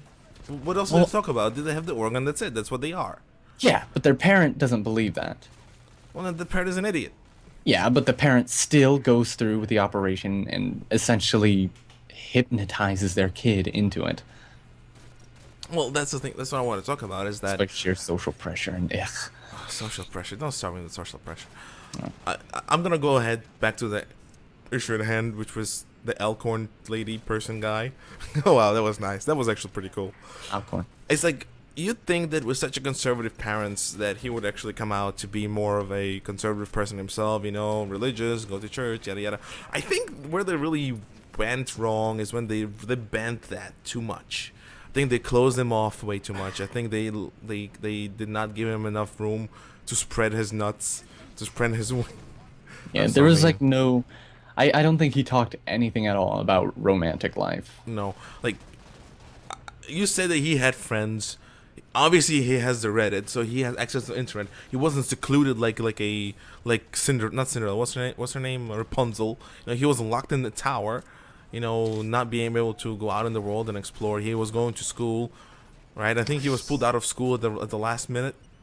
I don't know. Like honestly, people who like if you have friends online, like serious friends, I don't know how you would say it without making it seem like we would be in that same situation, but there are some websites like Tumblr, Reddit, Mm-hmm. 4chan, it just sort of I sort of look at those like I had a funny analogy that I thought was funny. It reminded me, I was going to the bathroom in a bathroom stall and I see words written on the walls and I'm just like, wow, this is just like 4chan. I was like, you know, um, it's Old just school 4chan, the bathroom walls. yeah, and I just sort of I don't think you can really consider sites like that as, A place totally for helpful. helpful to your sanity. He definitely had a cell phone. Once again, not caveman. Just because somebody's religion doesn't mean they don't believe in cell phones. That's Well, Amish, you mean? Amish, yeah. Well, you know what I'm saying. So again, so we have overprotective parents. Probably the reason why he went a bit into the department of I want to be a girl. And you know what? I'm guarantee somebody's gonna say he was born that way. He was born a girl in a man's body. No, no, that's not how evolution works. That's not how evolution works. These, what did I call those? And I'm not trying to be You mean. called them norms. Yeah, there are norms of what our species are like. You know, the behavior of men and women in our species is encoded into our genes. Our behavior is part of our evolutionary road. We are males expected to behave like males because that's what males are programmed to do by nature. When we have people who have screwed up programming, when they have mixed programmings, those are rejected types of individuals. I'm not saying you're stupid or retarded or dumb. I'm saying rejected templates of our species. Am I saying they don't deserve to be existing? No, of course not. You know, we're not talking about genocide or anything of the sort. But when we compare it to the norm, these would be like rejected parts. You know, these would be people who are As a so Transformer reference, yeah. it's a toy you got that for some reason has two left feet during assembly, and it needed to It be became fixed. a new toy. That's why it became a different transformer altogether. But that's a really good analogy, actually. So we're not saying that these individuals, in a way, are evil or bad or stupid or not smart or don't belong to have beautiful, wonderful life. Of course they do. But when we talk from the genetical and evolutionary perspective, and uh, I forgot that word. G The G gen no not genetic. genetic. What are you trying to say? That fancy word I was saying a few minutes ago. Genocide? No, ew, no. No, why are you making me sound like some Hitler? Uh, no, when we're talking about the evolutionary status of our species, these individuals were confused. Am I male? Am I female? I don't get it. Am I a girl trapped in a boy's body? That's what you call misprogrammed rejections of our templates of our Yeah, species. it's That's also my just that's an interpretation that I learned. Again, I'm more of I'm a psychologist by trade. You know, I have a degree and whatnot. yeah. So to me, I can attribute everything that they're going through as part of the environment. So I analyze individual based on the environment they're in. And based on the environment he was in, I guarantee it was overprotectiveness of the parents, an inability to have more male friends, inability to experience more male things, and he was forced to observe females, whether it be through his mother's book club group or some bullshit like that, or maybe something he saw in church once, or something he saw on TV, something that gave him an insight. Maybe he saw a movie involving two homosexual males. I don't know, something of the sort. That something sparked like brain clicked. Okay, I have to be this way now. And you know, I know they say for 10 years I was wondering problems. What am I? But how can you at 4 years old know? Like you're not cognitively developed enough to know at 4 years old what you are, and it takes you 10 years to realizing what you were. What? No. Everything is based on the environment you're in, or you have some sort of chemical imbalance, which would be a genetic rejection, a genetic fluke of a source species. Then you might say, there's a lot of them. Yeah, there's a lot, but most of these people, and I was saying before, most of these people are the way they are because of the environment they're in. You know? Yeah, I definitely think there was something. There was definitely something a little odd about it. Like Mm-hmm. earlier, I had mentioned he didn't say anything about romance, and then I realized, oh, he kind of did. Mm-hmm. Alcorn had said that he had tried going gay as a way of easing into the feminine role, Mm-hmm. which sort of meant that he definitely did not have any, romantic success to the Ah, point where he just sort of thought, hey, if I just start going after this other gender, it'll be easier for me to accept myself as the feminine gender. I thought that tomato. was, Let me phrase it this way to you. There's a difference between a genetic mock-up and an environmental effect. Most of the people that you see right now who are homosexual, gay, or whatever, are results of the environmental effects on them. Nobody is truly born homosexual. They might be born with a chemical imbalance that inhibits that if they're given the opportunity. It's like cancer. You can be born with cancer in you already. All you need to do is an activator. It doesn't mean that you're born cancerous. It just means that you're more susceptible to cancer than your brother or your sister. Dear or your, God, or your, don't or you your cousin. dare. What? I was gonna say, don't you dare patent the one thing that nobody wants to patent. What? The gay trigger. Oh God, no, no, no! I'm not trying to patent that. I'm just Sounds like a saying. strange fan fiction. The homo trigger. God, But that no. does sound that kind of does sound naughty. But that's what I'm saying, man. That this guy wasn't born the way he was born. Something God. triggered it in him. Even and I guarantee you, he was not predisposed to this stuff. Does that, No, when I think about it, does that mean that virtually anybody could have a trigger like that? no. Once again, genetic mock-ups don't really happen as often as you might think. And it's mostly hormonal things. You know, he must have more estrogen than testosterone in his body, so he's more susceptible to more femininity. Even then, sometimes you can be a very feminine man, but you can still be a man, and you're still interested in women, and still want to procreate and continue your species. That's our job in life. Born, eat, mature, procreate, teach the next generation, and die. That's our job. The moment this cycle is broken, aka homosexual people and transsexual people, that's not the end of our species, but is the end of their of their sort of speaking their line. Well, there are Because ways around that.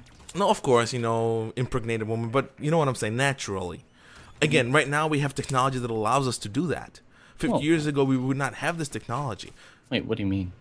to artificially get kids, artificial insemination. Oh, no. I mean, sometimes it's just surrogate motherhood. But that's not your blood. What? No. Well, I mean, back in the 50s, That's the- not your the blood. gay- I'm talking about blood. I'm talking about your line. Yeah, your blood can continue with a surrogate mother. But that would mean artificial insemination. No. It just means, one of the couple, like say there are two gay males and they had a woman to Would like, you want to surrogate. cheat on your lover, man? just to It's have a a kid? different thing, It's not like that. Usually things like that happen in real life with the agreement of both males. They're just like, hey, it's something we have to do if we want to have a kid. And so they both agree, hey, we're going Okay, to I think get somebody in. I think you're kind of grasping at straws. You know what I No, meant. no, there's real, like it's No, a I know real what deal. surrogacy is. I do know, but usually surrogate mothers are used by people who are barren, not by gay couples. Gay couples usually adapt They're- kids, they're or, used or for they everything. they go into a gay relationship with their own kids from previous real marriage. In which case, they already procreated and now they chose to be gay. That's what I'm talking about. That's what I'm talking about. It's just surrogate mothers have been used forever now. Of course, no. I'm just giving you how they can continue their line.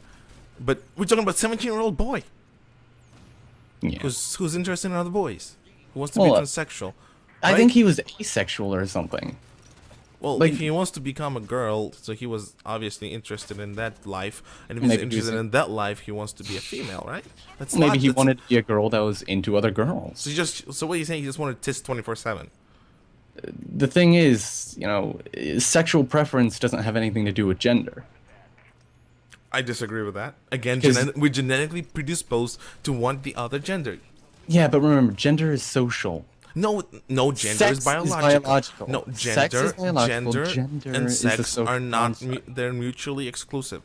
You're a boy, your gender is male. You're a girl, your gender is female. Yeah, but remember, you're a boy, which is, masculine. What but you're then, talking about now is a social construct that Yeah, that's what I'm current saying. lesbian and gay Gender community is a has social created. construct. They created it. They created that this is not a real construct. It was a real construct all the way until the 70s. What? It was a construct that was accepted socially as the given. It was never questioned. They're questioning it. It's always been a thing where society would define what is feminine, what is masculine. No, genetics decide what it is. Yes. Evolution decide what it is. Like, society says girls like pink, boys like blue. No, that's not that. I don't think there's any genetic markers that say you're a boy, so therefore you must like blue. Of course not. So it's a social talk- thing. No. You're giving me an example of what boys like. You're not telling me that a boy and a male is not the same thing. Well, there's that thing. There's a difference between being a boy and being a man. You have to be socially recognized as a man, but you can be a boy anytime as long as you have the equipment down under. No, genetics is what defines you as a male and a man. Well, Genetics. male and man don't mean the same thing, though. Yes, they do. Man is masculine. It's a No, masculine term. man is a term used for a male. That's why you have to become a man. Remember? No, becoming a man has nothing to do with your genetic disposition. And girls grow into womanhood. Becoming a man is mean betting a woman Well, I mean that's for just the a most social part. construct. That's definitely a social It's definition of no, what a it's man not. is. It's a biological definition. Your job is to procreate. Yeah, that's just a male job. No, it's not a male job. It's your job as a male and a man. Oh, It's the same thing. It's your genetic job. Your job is to born, eat shit, procreate, die. yeah, and women do that too. You're okay, correct. So you can't really use that. Yes, you can because it's a male job. You can't have one without the other. Is that- When you suggest a transgender person, you pretty much saying that you have two of same males. I mean, same sex people having a quote unquote relationship. He doesn't want to procreate because he's giving up what he's trying to procreate with. He cannot fulfill his genetic job, which is a mock-up, as Epic Tomato said. Hey, ah, Yeah. eh. And remember, genetically, men are bigger, stronger, and that's true for every single male, no matter what you say. Mm-hmm. They're a shorter male, sure, but that doesn't mean that they're weaker than their women counterparts. Yeah, I mean that's generally how it is with mammals. Yeah. It's actually true for most of the species on Earth except bugs and fish. Bugs and fish. So everything that isn't a mammal. Yeah, okay, fine. Well, there's some other species, right? There are crocodiles, for example.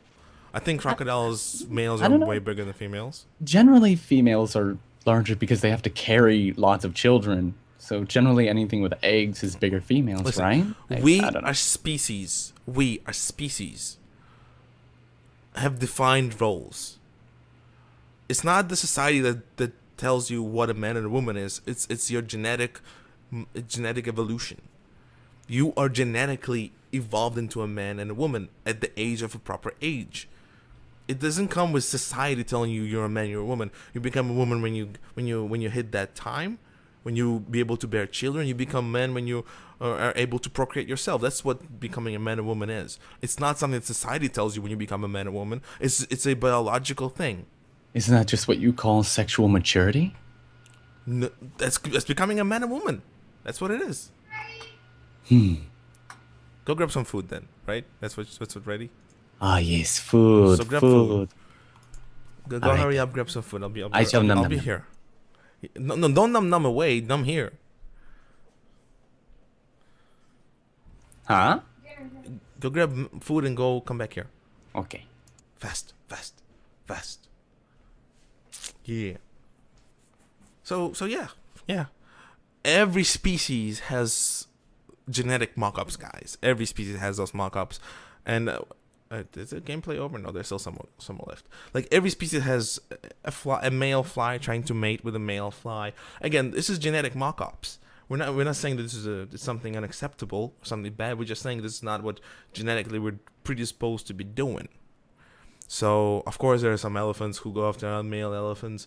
Same thing with every single species on the planet. That's where it's an acceptable norm. But the difference between them and us is that we have a brain. We have social society built around us. And for 1,000 of years, for 4,000 of years, there was a clear distinction between male and female. It is in the past 1,000 years, even in the past decade, not decade, the past 100 years, that's when this idea that somehow gender is an optional thing when you can choose what you want to be instead of just sticking to your genetic programming.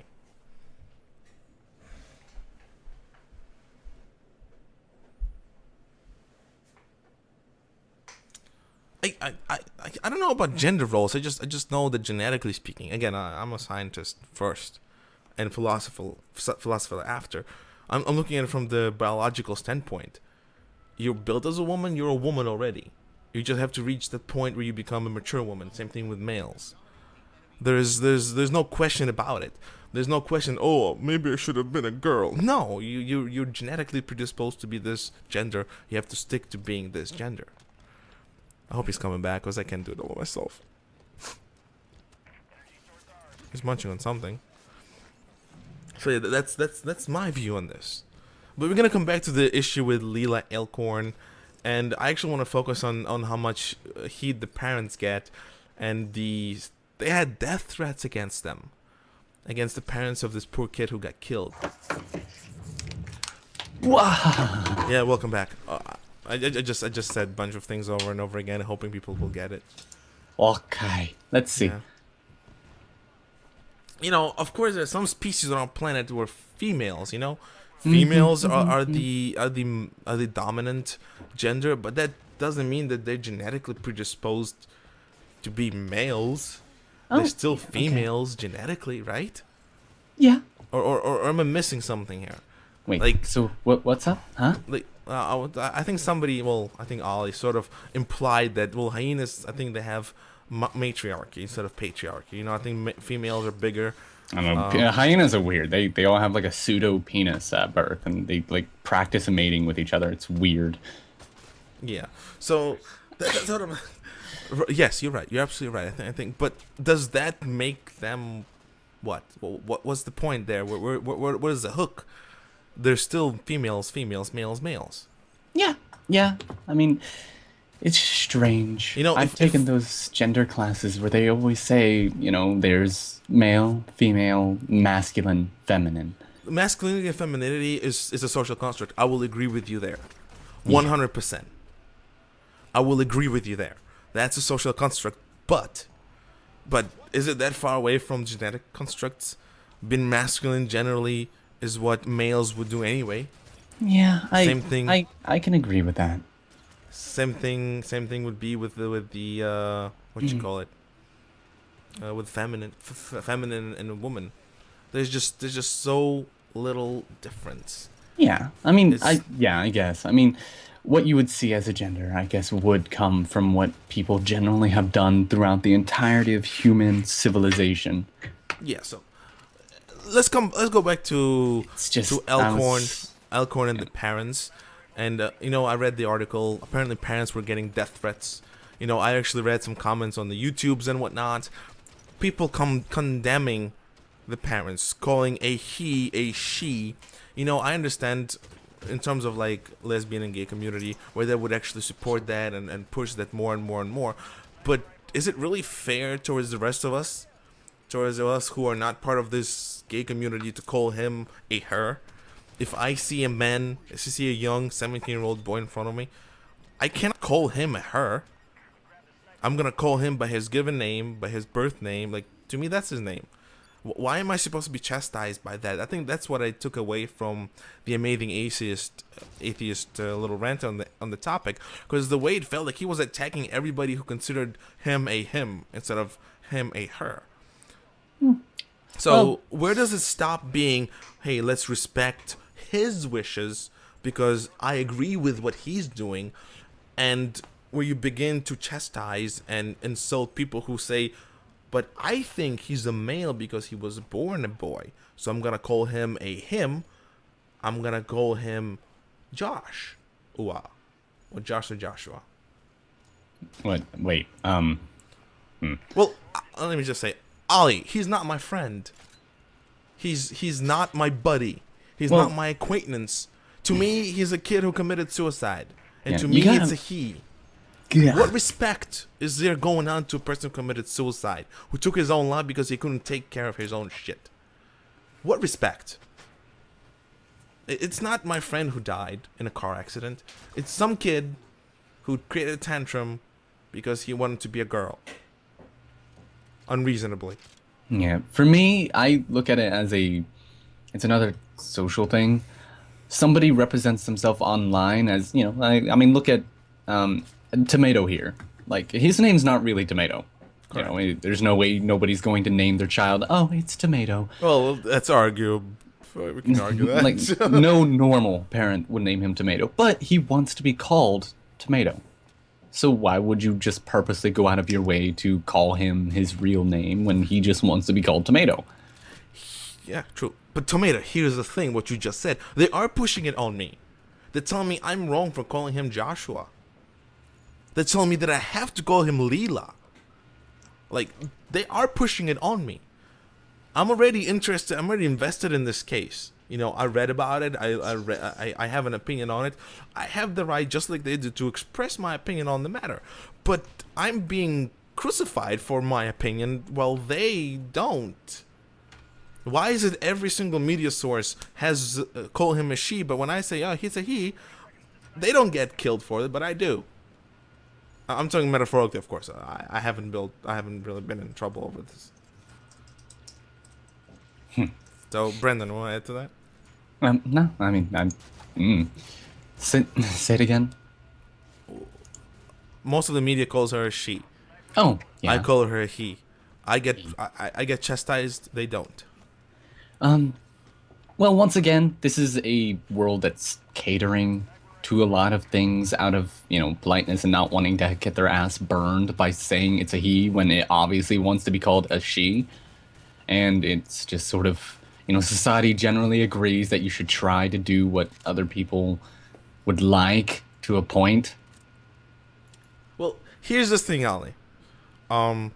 You're right to a degree, but we're not talking about a kiddie, right? We're talking about a 17-year-old dude. I mean, he's old enough to have kids of his own, but he cannot handle the fact that he picked a rather sensitive. I don't know what it says. Rather controversial thing to be a part of. One, he's unable to cope with it. Two, he knows what he's going into. Three, what's the problem there? I mean, he didn't kill himself because he couldn't handle it. He did it on purpose. He knew what he was going into, and he still wasn't ready. Why would you join something when you're not ready to join it? You know, again, it's a choice. I described this before. It's a choice. You choose it. It's just a matter of how you approach it that matters. And most of the time, these individuals, example being Joshua Alcorn, they choose it without thinking ahead, without thinking, oh, am I old enough? Can I do it right now? Can I hold it in me for a little bit longer? Do I have to anger my parents? Do I have to anger society? What now, Brendan? I don't know. I mean, at first I was going to try to interrupt you when you said it was a choice because I was like, well, You you always said, have a choice, Ollie. yeah, hold on. Always. Go for it, Brendan. Sorry for cutting you off. But I apologize. like, there's always that debate on whether or not homosexuality is a choice you make. Like, you're like, fuck girls. Actually, no, don't fuck girls. Let's just fuck guys. There's that. Gosh. Some people believe it's a choice. Other people think it's a natural thing. I was about to pause you because I think it's a natural thing, but at the same time, I think it's a choice to act on it. You have a choice. Yeah, like You have a choice. If you don't like, I'm a true believer that you always have a choice in your gender, in your sexuality. Always, Yeah, always you have a choice. You can always choose something over something else. But if you're gonna go with Brendan's school of thought, he could have chosen to wait. yeah, He could have chosen to pick his moves smarter. Instead of ending it right now, he could have waited 4 more years, got out of his house, and then go full on girl or full on transsexual. He had a choice. Everybody has a choice. There's no such thing as not having a choice. There was no gun to his head saying "Go kill yourself," or "Go kill yourself because I'll kill your parents," or something of the sort. nice bull true right there, and a tea bag. I know, I'm so mean. You're so professional, but Yeah. So here is the choice. There's always a choice, Ollie. You know, always. And ironically, Brendan, we know somebody who was saying he or she or it would never do this and that, and a few months later, he, she, or it actually did this, that, or that. which was something that I said would happen anyway. So either do what you want or repress it. Is that what? Nah, I hate it when people Yeah, do that. I don't give ultimatums because there's always more than just two choices. It's always like, I hate it when people do that. Like, Yeah, you're not you can't that's just so give arbitrary. My you can't God. give two ultimates. There's always middle ground, always. That's the So entire either point do of a what you want choice. or repress it. No We're one not saying repress it. He it's wasn't just repressing don't act it. on it. Like, Yeah, you he- can literally just say, yeah, hey, I think I want to be gay. And But you don't have to like sit there and totally like force that mindset down your own throat. or down throat of your parents who obviously don't agree with your choice. Like, nobody's saying you have to repress it. Nobody's saying, it's like, but, doing what you want right away until we're able to fully accept a gay male, I don't think anybody's going to be able to just completely do whatever the hell they want without repercussions. Do I have any other gameplay just in case? Oh, you can continue, Brendan. I'll just look for another gameplay. I don't know. I don't like it when people get like a little, how do you call it, in the middle ground between offensive and defensive, because that's exactly what happens, and you start giving ultimatums like that. And it's also a thing where you just start ignoring whatever the hell it is this person is saying. You start ignoring What's the whatever middle points ground? we've made. You're ignoring every little point we've made. You know what the middle And ground it's is? just- ugh. That's what my buddy did. That's what my cousin had a gay friend that I knew really well.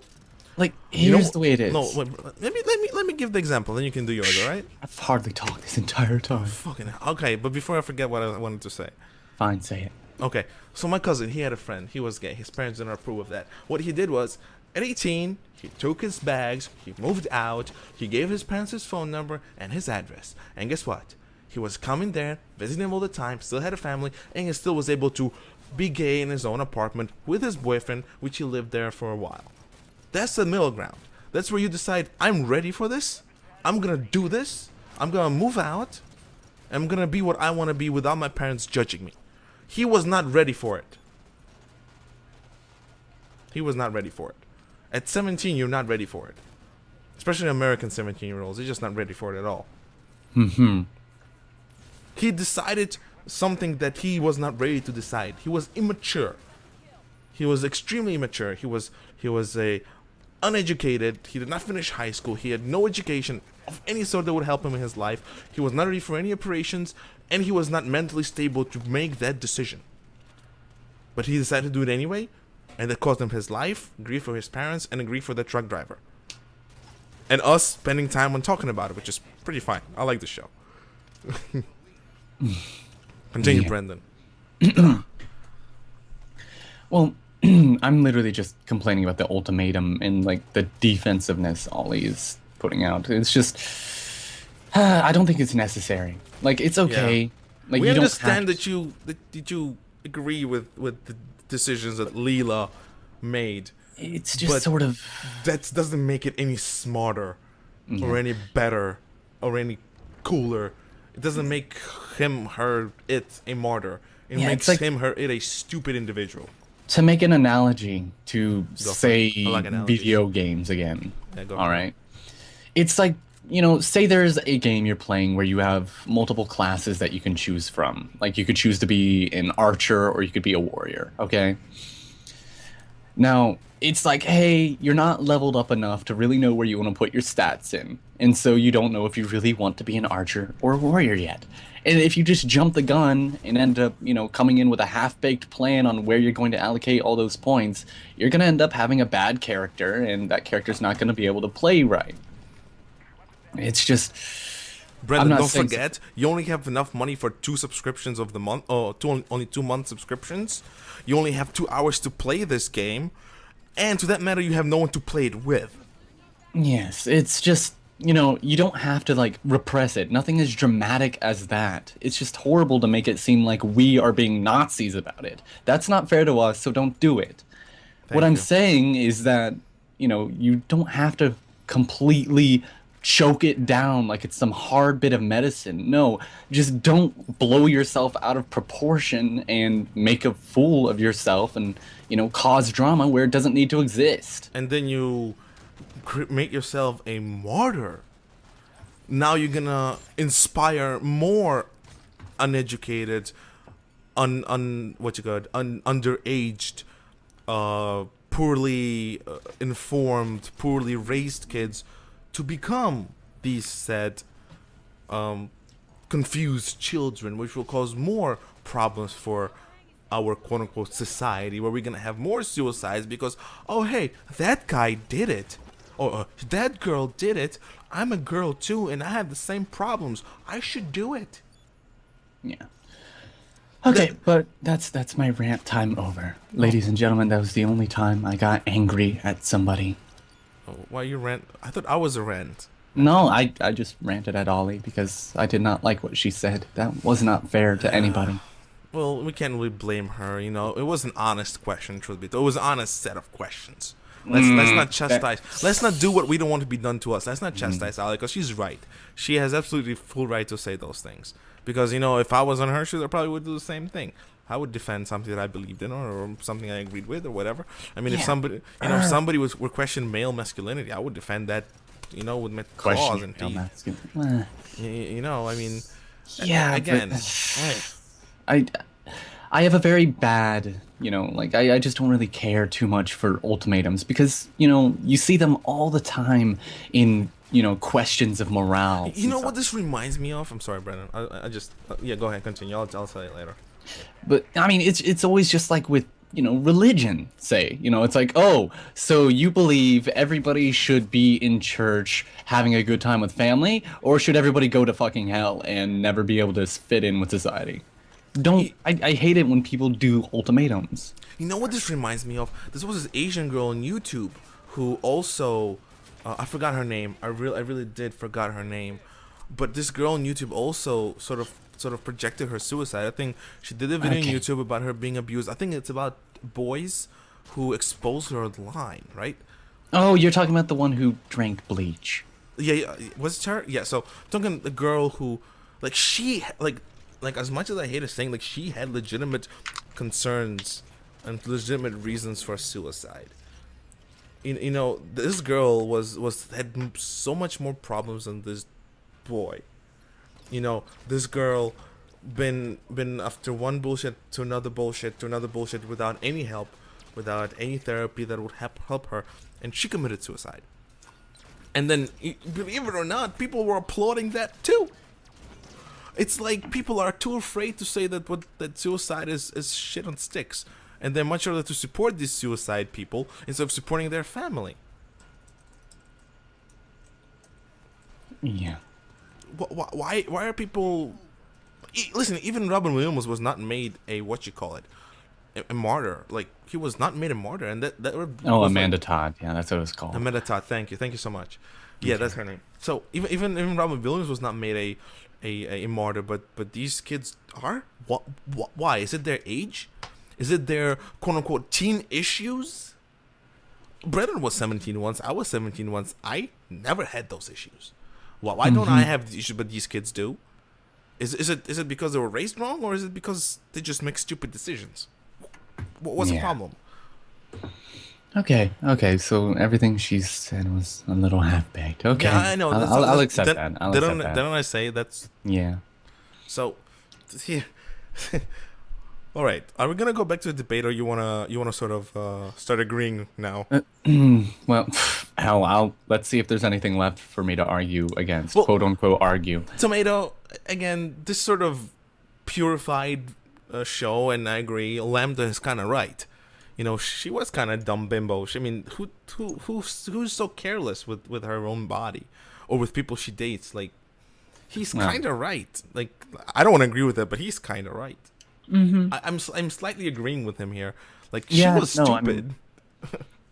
mean- I never really now I know that kids are kids, and so kids shouldn't be sending nudes to each other in the first place because that's what websites are for. yeah, but like there's just a squick factor with the thought of 14 to 16-year-old girls showing Immature. themselves off to kids. Immature, Yes, it's not just ready for the life, but they want to go in it. and so like you got to know boys are boys. They're going to take share that stuff as advantage. like a token of Hell yeah, it's manhood, like, I guess. yo, look at this, look at this. And That's gonna so, happen. you, how did she never watch any of those shows on Nickelodeon that were always about teenage life, where it's like, hey, don't share this secret, but, and then says the secret, and it ends up spreading Facebook. like wildfire. And what you gonna do then? You can't stop the internet. I, yeah, like, sure, she, the bottom line that I've heard of it, and I could be Hmm. completely wrong, was that she killed herself because of the shame of having her body on Shame. the internet. Oh my god, tits on the No internet. joke. Wow. If somebody had my body out on the internet, I Well, you'd probably care, be but proud. Wink, I'm a wink, high guy. five. I mean, I'm a guy, so of course nobody's gonna be like, "Oh, it's just another dick on the internet. There's dicks everywhere." But Oh gosh, same that was a thing good with one. women. There are tits all over the internet. You I don't really need don't think one extra pair is enough to kill yourself over. stupid, uneducated, poor teens. And I'm kind of surprised. I'm kind of I would never thought of that. Like fights, I understand. Cat fights, I understand. But this stuff, really, like honestly, is that what teens doing right now? They question their own sexuality. They question everything they believe in just to go ahead and kaput themselves. Ew, nasty, yucky. I'm just, and you know what? I feel pity, but it's like I told you before. It's sort of weird kind of pity. It's not a pity where I'm like sorry for them. It's more like a nasty kind of pity. Like, you see like a baby crying, you just sort of pity it. Like, you should have gone breastfeeding or something. You're Okay, an idiot. Solar. The thing is, people make martyrs out of suicides. The case being Leelah, Alcorn, and what's her name? You said Leelah, then Alcorn, like they're two different people. Oh, Leelah Alcorn in quotation marks, and Amanda Todd. They are martyrs. They're supporting this. That's what it means. They support the suicide victims. Oh, can you even call them suicide victims? Are they suicide victims or are they just suicide? I don't know how to say it properly. I don't really know what you would call it. A victim means some outside force has had a hand in whatever caused your demise. If you look at suicide victims as tortured souls who had no other mental choice and just broke down and killed themselves, then you would call them a victim. If they're just kids who are just doing this to make a statement, they're not victims. A martyr is somebody you're supposed to look up to and, idolize. And you idolize the freaking suicide I people. I can't idolize somebody who committed suicide. I would idolize somebody who stuck in there, held firm, and, went throughout their adult life trying to fight for, Oh my their god. own bit of There's justice. there's a very great YouTube video, YouTube spokesperson. I know you know him. Is this chubby fella? He talks Chubby. like he made a lot of like speeches. If you guys know who I'm talking about, I wish I could find the video, but he talks a lot about bullying. Like it's very motivational stuff. Like this is the person who you should idolize. Not these suicide children. Yeah, it's just, it's hard for me to idolize somebody who's killed himself. Yeah. It's like trying to play, imagine you're playing Halo. You're used to seeing people doing like MLG 360 no scopes and all that shit. Who do you idolize more? The person who dies once, keeps on playing, or the person who dies once and screams and rage quits? Well, I they're s- really funny at the rage quit, I suppose. Yeah, sure, it's completely funny. Like, haha, look guys, this is on Punked. I'm gonna show this driver that it's not paint on his windshield. That's blood. It's just, God, I cannot idolize suicidees, suicidees. Yeah. I can't call them a victim if they're purposely doing it to make a point. All right, Just- but the case being is that this is as much an issue about LGBT. I got it right. LGBT. It's as much as an issue about LGBT as it is about suicide. And I don't want to offend anybody, but I probably will. But is it me or the LGBT community uses suicide a lot to promote how poorly lesbians and gays are being treated? Okay, Well, is it- let's not, no. I'm just because that's the feeling I get. All right. I mean, let's look at that article that they had on that website there was an article I had been looking at. All right. It was like 5 facts about the situation. All right. 5 facts. Are the facts from the real sources or facts from the LGBT supporters? Alcorn. 5 facts about the Alcorn. Okay. Here we go. On heavy.com. There was something in there. Okay. Posted a heartbreaking suicide note to Tumblr set to publish before or after he/she died. He says Mother. wow. Even okay. At least they were proper honest about No, that. no, no. Oh. They refer to as her and she. Oh god damn it, man. Oh, it's on Tumblr. Yeah, it was posted on Tumblr. Okay, Tumblr. Okay, so we were right the first time Okay. around. So, I don't know why I said it was Reddit. I guess Tumblr, Reddit, they have R's in it. Tumblr, Reddit. Yeah, they're all just. Oh, link. Give me sites. the link. Give me a link. I'll post it on the chat. Or you can post it in the chat, man. Well, it's something that's supposed to support Leelah. Well, again, this particular link is rink. I said rink. Oh, did Grunty give you lines?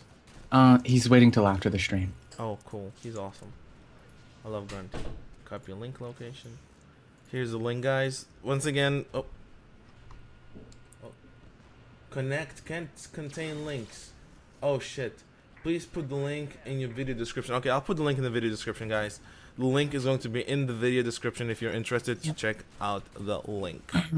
This is to support the case, by the way.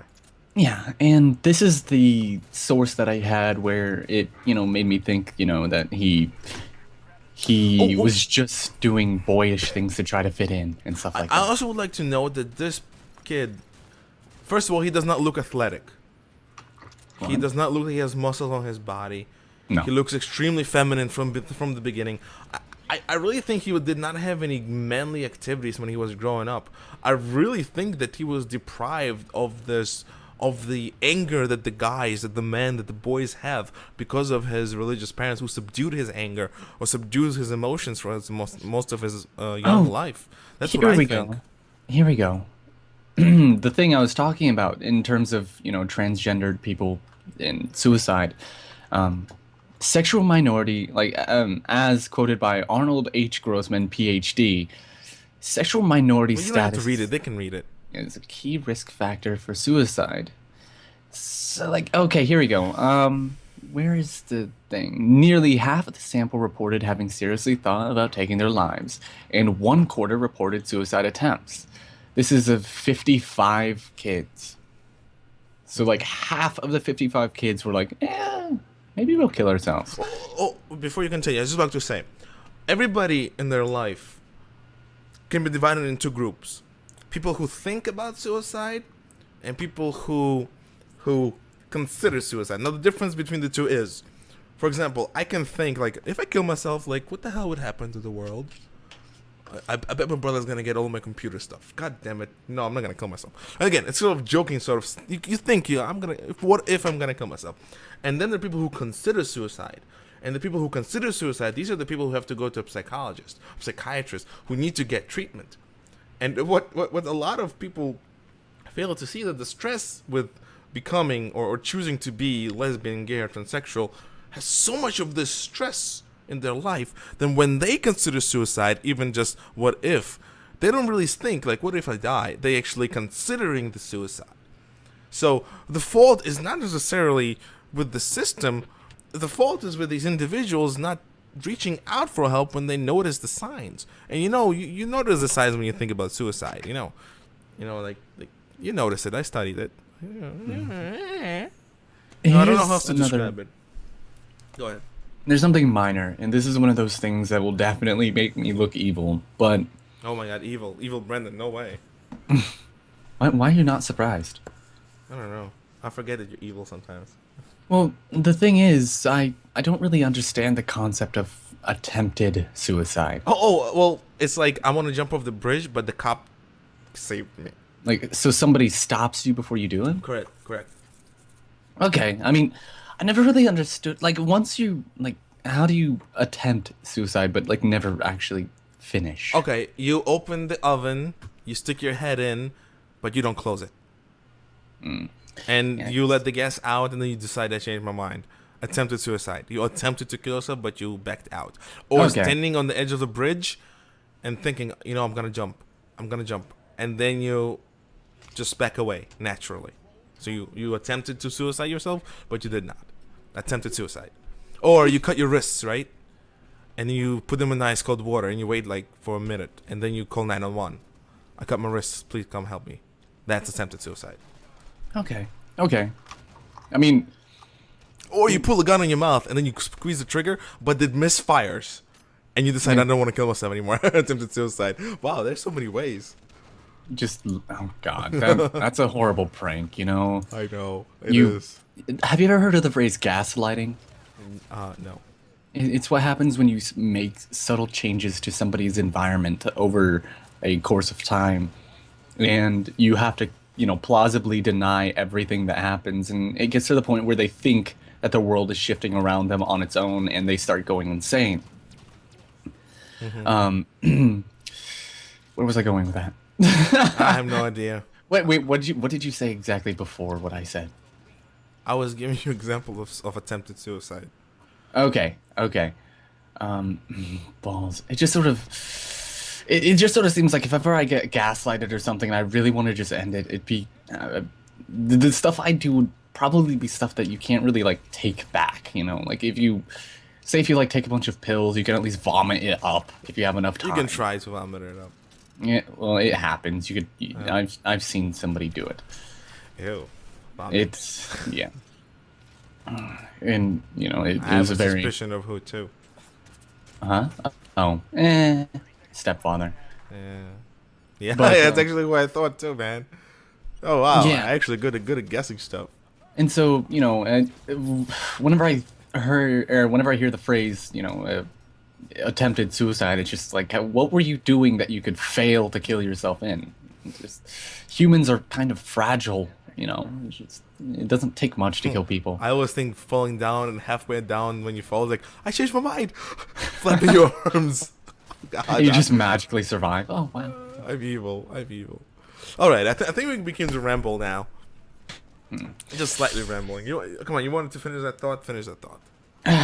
Nah, I think I've thrown it up. I mean, in the end, everybody can more or less agree that it was crap. This happened, and while people are a little, what would you say, a little troubled with whether or not this was necessary, I suppose it's just another thing that's going to go down in history with them just like, oh, another suicide. What I'm gonna think is going to happen is LGBT community is gonna use this as their propaganda piece about how poorly lesbians and gays are being treated. I guarantee you they're gonna use it. They're gonna impose some schools. They're gonna force some schools to do some bullshit on that regard. They're gonna go against the religious peoples again. Listen, we already told you we don't really we're atheists. Well, I would say we're really stupid. We're atheists. We don't believe in God, but just because we don't believe in God doesn't mean that we want religious people to go die or be abused or accused or discredited or discredited. Actually, I want them to be discredited or to be just not what you call it, not accused but threatened. Yeah. We don't want that. But that's what LGBT community is gonna use. They're gonna use that to do some school bullshit. They're gonna use for more counselors for these kids. They're gonna use it to. It's political. That's what I wanted to bring up, but I keep on forgetting. They're turning this issue, these issues that are private issues between the individual himself and maybe his family or her family, and they're making it a political and a social issue when in reality it's not. And we don't really do the politics here. Usually we don't do politics. I think last time we did anything serious was about that guy who was grabbing asses, right? Wait, what? Remember that the guy who was grabbing asses? That sounds hilarious. No, but he got kind of sexually harassment suits against him. You remember? And that's still kind of hilarious. He The guy was totally grabbing deserved asses. that. Yeah, but Really? apparently a few girls came out saying that he sexually raped them. He raped them and sexually used them and abused them. Like three Remember girls, two girls. Again, for attention, I know, but I'm just saying. Yeah. So I think it's the last time we covered something, and this is gonna be one of those times too. So there's gonna be a lot of bullshit going on. It's just gonna be, oh God, I just can't wait until these guys just gonna run it, and in a month or two, if he's gonna forget about this poor sod, his family's gonna be still without a child. They're still gonna blame themselves even though they shouldn't. It's, you know, it's gonna be bad. It's gonna be bad for normal people too. And then we're gonna get all involved with some bullshit politicians saying, we need to enforce more control over our children. And the religious people are gonna say, children are spawns of a demon and should be expelled with an exorcism. I should really keep that accent. It was a good accent. Strange. I don't like living. But yeah, that's pretty much it for Leelah. I like that name though. He picked a really good name. I'll give him credit for that. I don't know. Maybe he was a fan of Futurama. Maybe he was, but Leelah there is not spelled with an H. I think it's Leela without the H. Yeah, but there are like 15 different ways to say Desiree. Yeah, no, that's my question. Is like, why do you add an H to Leelah? Well, Because even if it's just an A, it's still gonna be Leelah. it might have just literally just been a, just a thing you slap on there. Leelah. Ugh. Well, she's Arabic. I get it. Wow, that's even worse. That'd be a Leela ZH. No, I always wondered, like, just because I just mentioned it, what about Arabic women when they go to hell? Do they get 70 virgins too? In a Or patriarchal society like that, they probably just get 72 men that are like all on top of her. Oh wow, wow! You really went like insulting their religious, don't you? Shame on you. I How have a dare very you, man. poor view of most religions that have anything to do with killing people. Or bearded men in the sky. I find that thought hilarious. I like Zeus though. Zeus is cool. Yeah, but that's a quote unquote dead religion. Well, they pagan gods, if you want to be politically correct. Paganisms. Yeah, paganisms. Paganites. Paganus. Alright, so the show is officially over, the topics anyway. As always, I just like to do a few updates. There's going to be another patch that we're going to be working on. Hopefully, there's going to be another episode, well, prologue of Elite War released tonight. So probably around 12 o'clock tonight, so in 3 or 4 hours, depending when I get the lines. The Loot Crate, if for those of you who don't know, we're doing Loot Crate monthlies now. What you call it? So we're going to be giving away the contents of the said Loot Crate. I don't know how yet, but I'm pretty sure I can pre-order some American Postal Service prepaid boxes bullshit. Most of the stuff is, thin. I can send it in an envelope like I did with the patches. But if it's, for example, a bobblehead like Pop, some of the stuff I might keep. I don't know if it's Star Wars or Guardians of the Galaxy or Avengers or DC or Halo related stuff. I'm probably gonna keep it. But if it's something I don't like I don't know. What I don't like My Little Pony. My Little Pony, My Little Horny. You'd like decapitate it and send it, send one. No, head I'm gonna to the send other. it. I'm gonna send it fully. If Send it's the neck and body to somebody else. yeah, if it's something that I don't like, most of the paper stuff. If it's not a rare comic, I'm gonna give it away because I never owned a comic book before, like a proper comic, like one issue comic. Never owned that, so I really want to own a comic, but I don't want to go out and have buy it. Spider-Man. Man, you should have kept Spider-Man. Spider-Man can be pretty fancy, man. So we're gonna do giveaways with Loot Crate and our normal giveaways, and then stuff like that. What else? Welcome to 2015. For those who we did not say that, we post a lot of stuff on Twitter. So if you're interested to follow us on Twitter, you can go to our main page, and the Twitter link can be found there at Elites of War. Elites _of_war, right? That's Yes. what it is. At elites _of_war.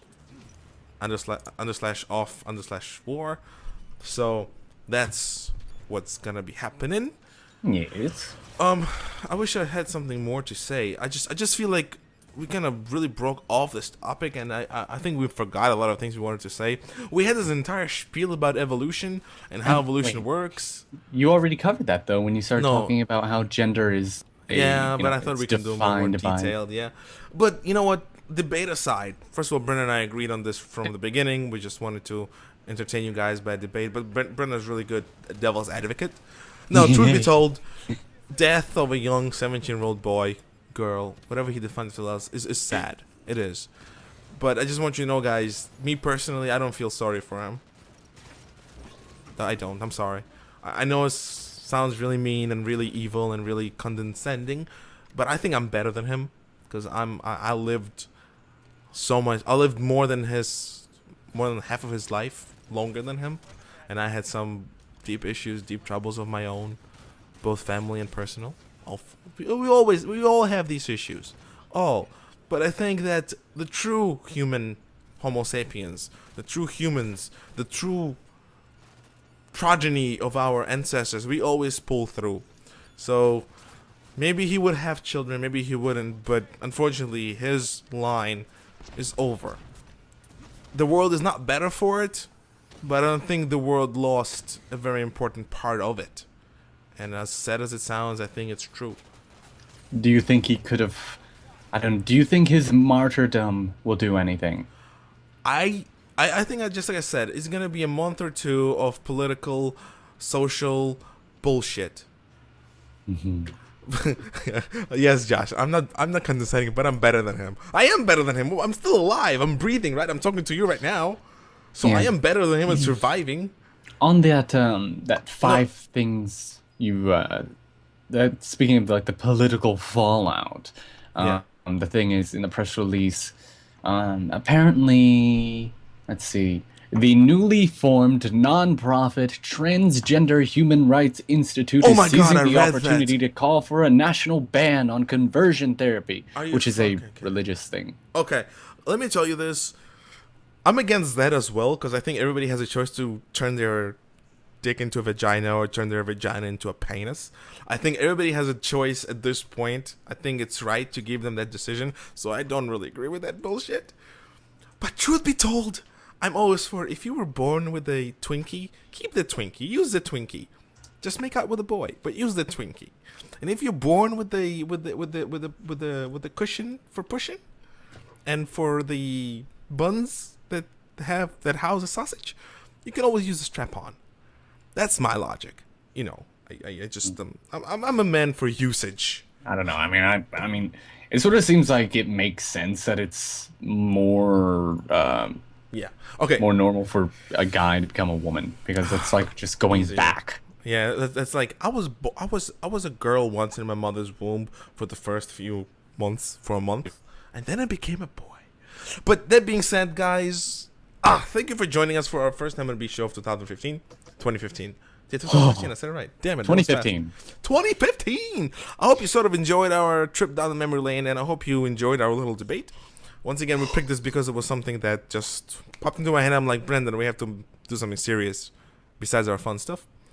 We're not going to put anything like the giveaways or anything in the description. It's just for you who watched it live, and for those of you who's going to watch it afterwards, hopefully a lot, because it's a nice topic. I liked it. Brendan, good job for being the devil's advocate.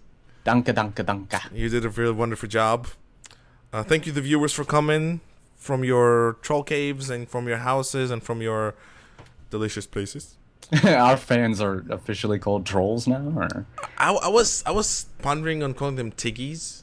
Tiggy? That sounds kind of racist. I don't know why. It just sounds racist. Solar flare. I'm sorry. I've been the same person for the past. When did I solidified my existence really early on as what I am. So I don't question what I am, and I can be changed. Should I like talk about those three strains of progress that I was having horror? Go. Okay. Go. Really fast. Okay. Real fast. Guys, there was this very strange idea that I had of, three little predictions that I figured humanity might be heading towards. The first one seems, everybody wants to be a cyborg. Obviously, prosthetic, more and more numerous. People are getting prosthetic organs, limbs. Okay, first one's gonna be prosthetic stuff. Next. Yes. The second one, everybody is going to be trying to go into virtual reality. Virtual reality, number 2. Yes. The next one would be that everyone is going to eventually become bisexual. Swappable. You said swappable genitalias. That's what you said. When you're a cyborg, you could, or not cyborg, but like when you're just, when you're an augmented human. Deus Ex, by the way, if you play that game.